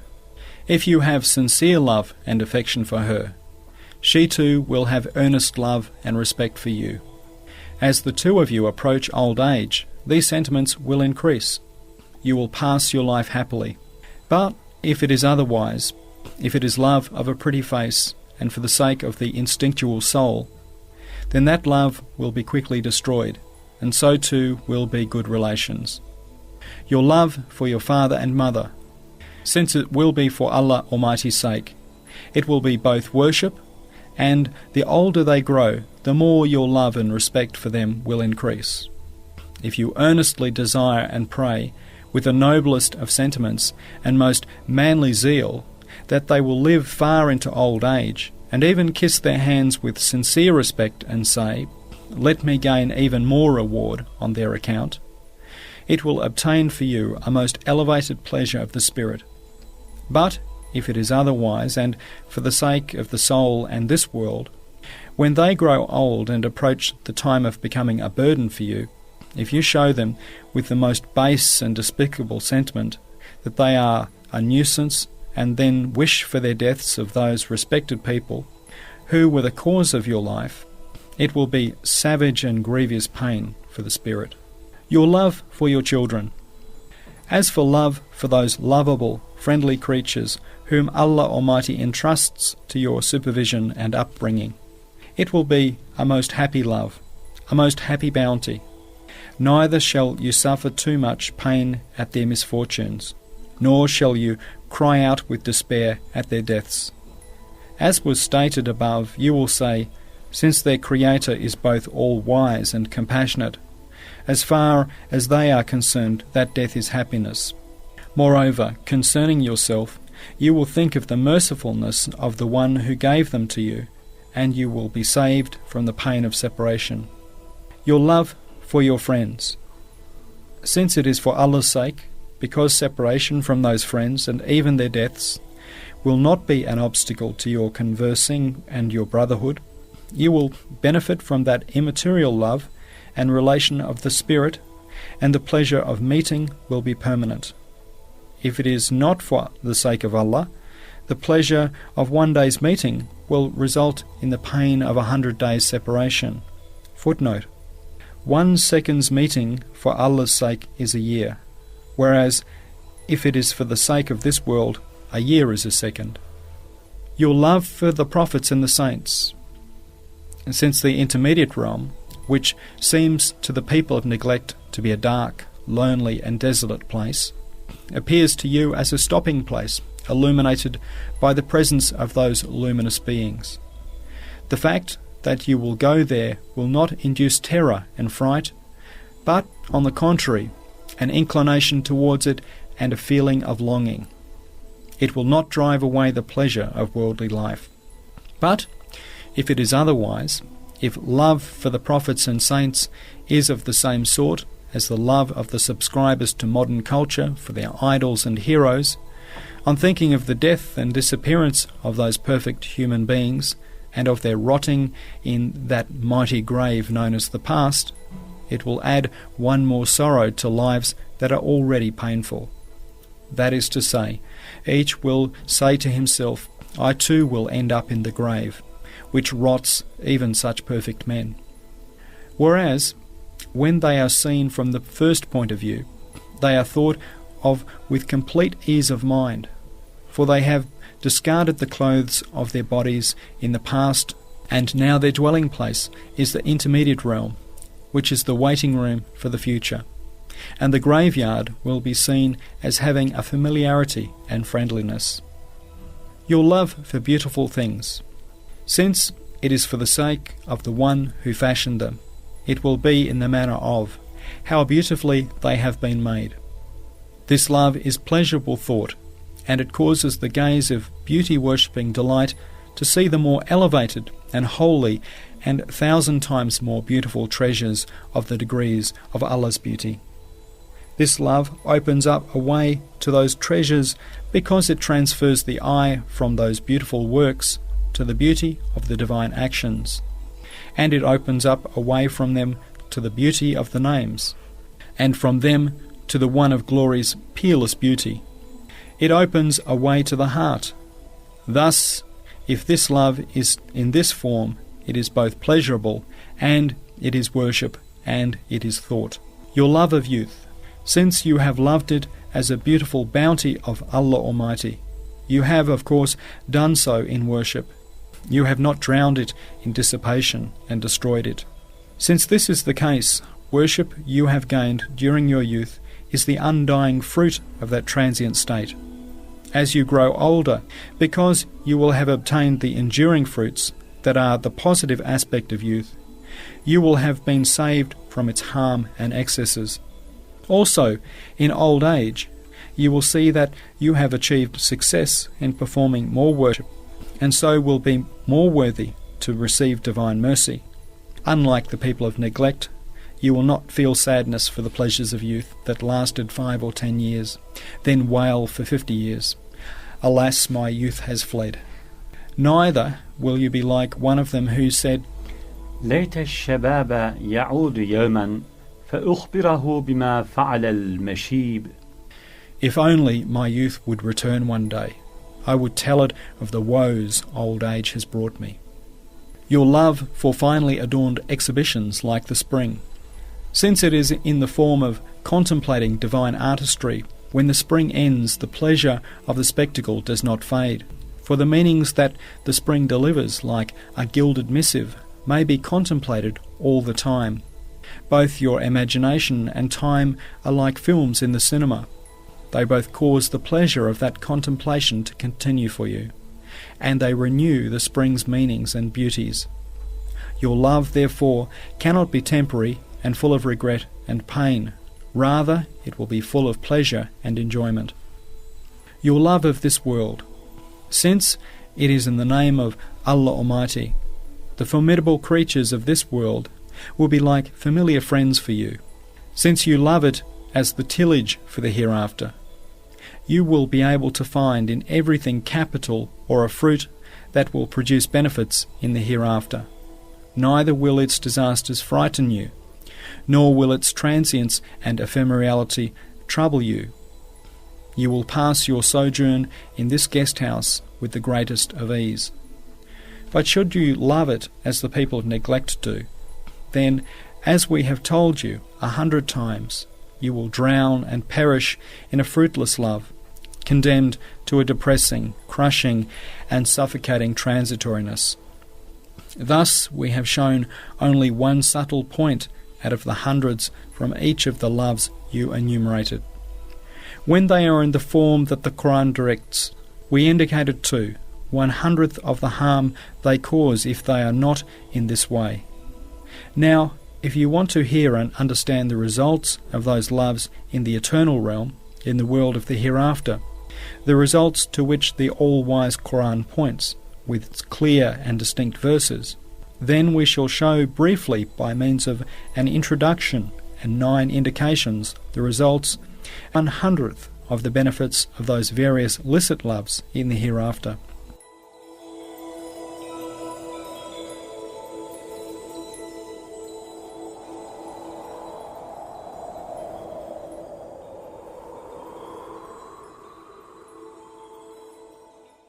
An introduction.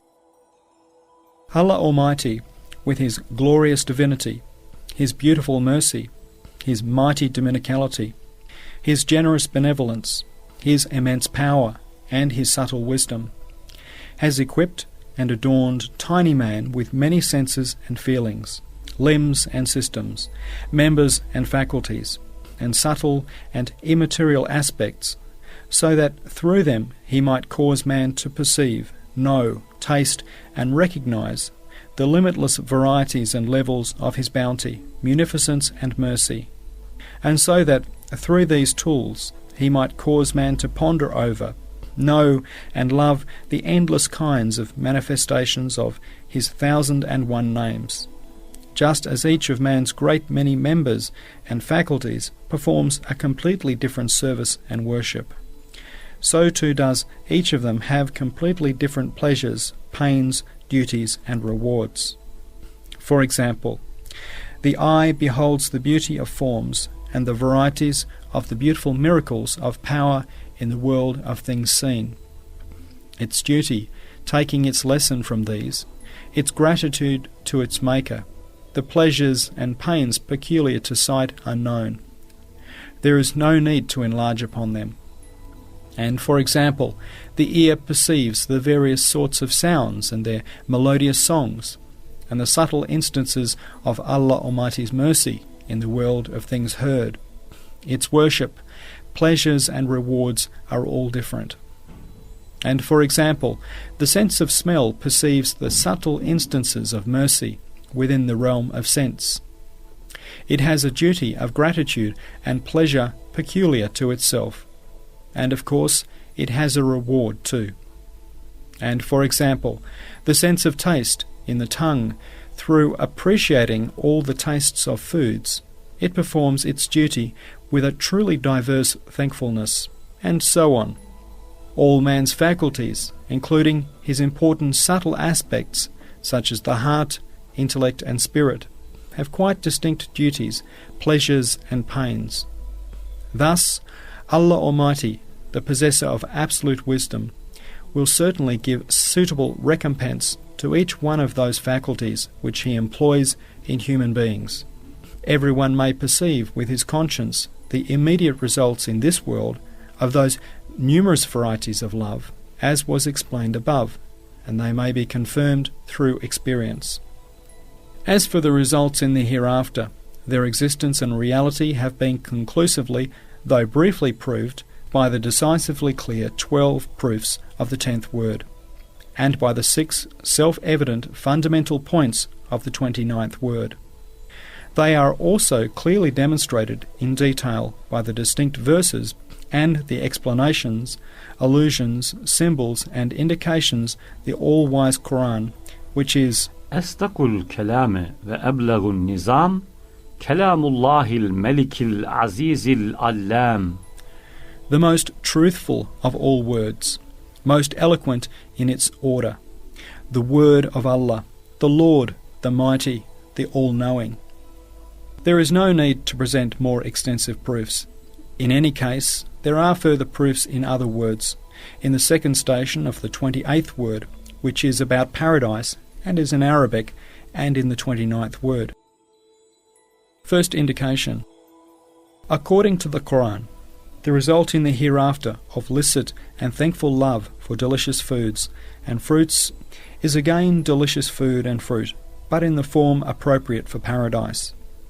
This licit love desires those foods and fruits of the hereafter, so much so that when you utter the phrase, Alhamdulillah, praise be to Allah over the fruit you eat in this world, it will be embodied as a fruit of paradise and presented to you there. Here you eat the fruit, while there you will eat Alhamdulillah, praise be to Allah. Since you see divine munificence and the All-Merciful One's favours in bounty and food, as is established by Hadith, the indications of the Quran, and the requirements of wisdom and mercy, that pleasurable gratitude will be given to you in paradise in the form of a truly delicious food. Second indication. Licit love for your instinctual soul in this world is not a love built on its good qualities, but rather one that sees its shortcomings and trains it with compassion that seeks to perfect it, and that impels it towards good. This love results in giving to the soul objects of love worthy of it in paradise, as is explicitly stated and proved by a great number of verses in the Quran. When the soul utilizes its desires and wishes correctly and employs its faculties and senses in the best way in this world, that is, in the way of Allah Almighty, as a result of this licit and worshipful love, the absolutely generous One will bestow on it Huris in paradise, the everlasting realm. He will clothe these Huris in 70 varieties of finery of paradise. He will adorn their beings with 70 kinds of beauty that will caress and gratify all the senses of the soul. Each Huri will be like a miniature animated paradise. Furthermore, your love of youth in this world, that is, the result of expending the power of youth in worship, will be eternal youth in the realm of bliss. Third indication. Licit love for your wife in this world is sincere love in consequence of her delicate tenderness, fine virtues, and good character, together with your protecting her from disobeying Allah obstinately and sinning.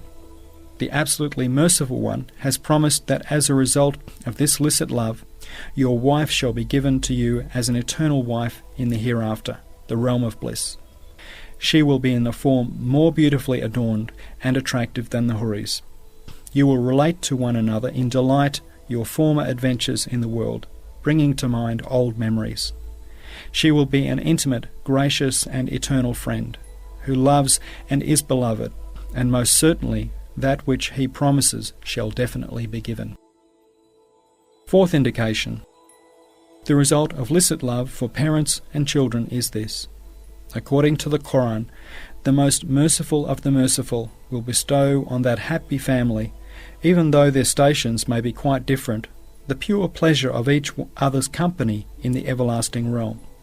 He will return children who die before reaching the age of 15 years, that is, the age of puberty, once more to the embrace of their fathers and mothers, in a manner appropriate to paradise.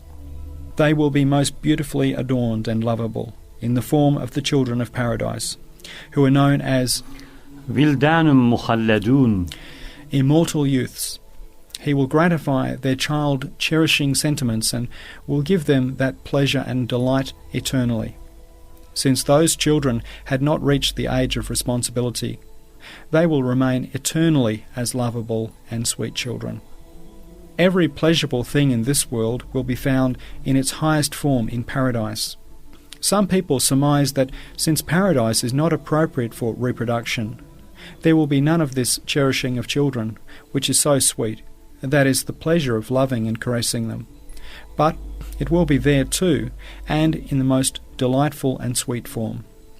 This then is good news for those whose children die before puberty. Fifth indication.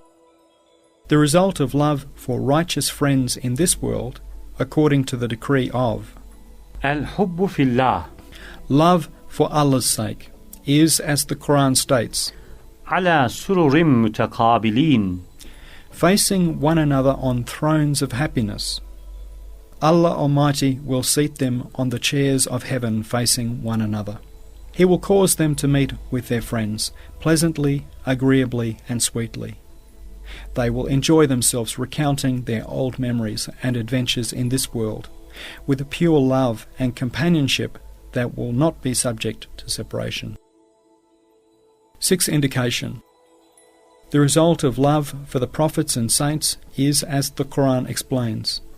That is, it will be both to benefit in the intermediate world and at the resurrection from the intercession of the prophets and saints, and also to profit abundantly through that love from the station and blessings that befit them. Indeed, according to the meaning of al-mar'u ma'a man ahabba, a person will be together with whom he loves. An ordinary man may approach the highest station by following an exalted person whom he loves. Seventh indication. The result of licit love for beautiful things and the spring, that is to see with the eye of how beautifully they have been made, and to love the beauty and order of the acts which lie behind those works of art, to love the manifestations of the beautiful names which lie behind the order and harmony of the actions, and to love the manifestations of the attributes behind those beautiful names, and so on. The result will be to see in paradise, the everlasting realm, the manifestation of the names and beauty and attributes within the names in a form 1,000 times more beautiful than the beautiful creatures to be seen here. More than this even, Imam-i-Rabbani, may Allah be pleased with him, said, "The subtle exquisiteness of paradise will be the similitude of the manifestation of Allah's names." Just think of it. Eighth indication. The result in the hereafter of thoughtful love in this world for the two beautiful faces of the world, which are the tillage for the hereafter and the mirror of the divine names, an everlasting paradise, will be given that is as large as the world, but is not ephemeral and transient like this world. And the names, only pale shadows of which are shown in this world, will be displayed in the mirror of paradise in a most brilliant form. Moreover, the result of loving the world as being the tillage of the hereafter is as follows. When the world is seen thus, that is, as a seedbed or a small place of cultivation that produces only shoots, It results in a paradise where those shoots burgeon and blossom. For in this world man's senses and faculties are tiny shoots, and in paradise they will unfold in the most perfect form.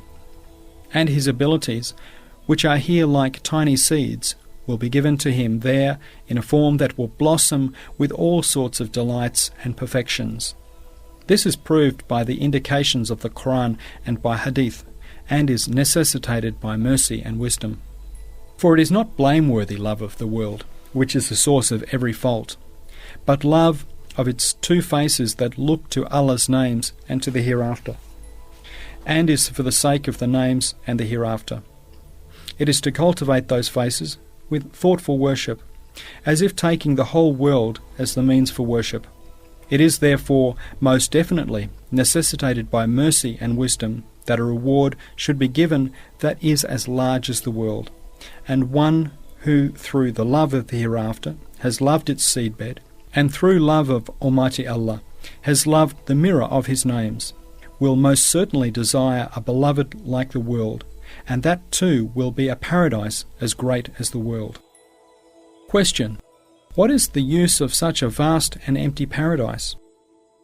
Answer: if it was possible for you to travel with speed of imagination round all the regions of the earth and most of the stars, you would be able to say, the whole universe is mine.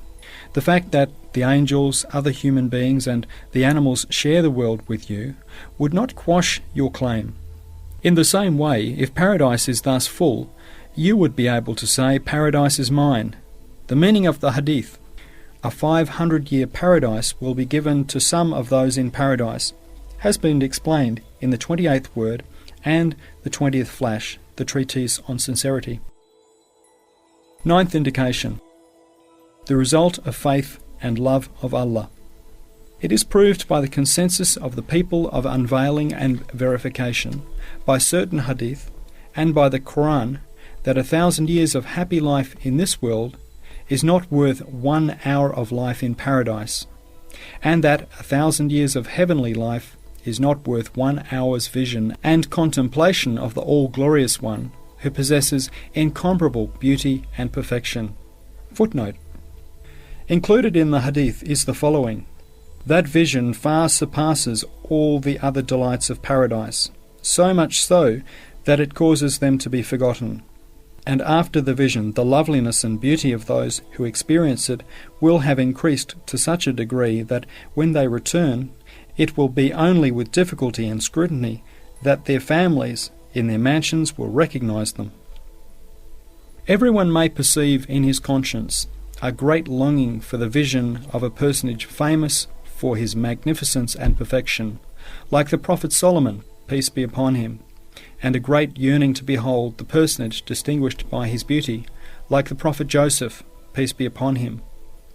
And so, if you can, compare how longed for, sought after, and desire-arousing is the vision of one manifestation of whose beauty and perfection are all the virtues and perfections of paradise, which are thousands of times more elevated than all the virtues and perfections of this world. اللهم ارزقنا في الدنيا حبك وحب ما يقربنا إليك والاستقامة كما أمرت وفي الآخرة رحمتك ورؤيتك. سبحانك لا علم لنا إلا ما علمتنا إنك أنت العليم الحكيم. اللهم صل وسلم على من أرسلته رحمة للعالمين وعلى آله وصحبه أجمعين. آمين. O Allah, bestow upon us in this world love for you, and love for that which will draw us closer to you, and the right guidedness that you have commanded, and in the next world your mercy and the vision of you. Glory be unto you. We have no knowledge save that which you have taught us. You are indeed all-knowing, all-wise. O Allah, grant blessings and peace to the one whom you sent as a mercy to all the worlds, and to all his family and companions. Amen. Warning: do not consider over-lengthy the detailed explanations in the last section of this world, They are short in relation to their importance and require further explanation. It is not I who speaks in any of the words. It is reality in the name of indications from the Quran. As for reality, it speaks the truth. Should you see anything incorrect, then you can be certain that without my being aware of it, my own ideas interfered and caused error. Supplication. O Allah, when a man knocks on the door of a grand palace, and it is not opened to him, he knocks on it and calls out in the voice of someone who is familiar to the palace, so that it may be opened. Thus this wretched one knocks on the door of the court of your mercy, crying out in the voice of your well-loved servant Uwais al-Qarani, and with his supplication, open that court of yours to me, as you opened it for him. I cried out as he did.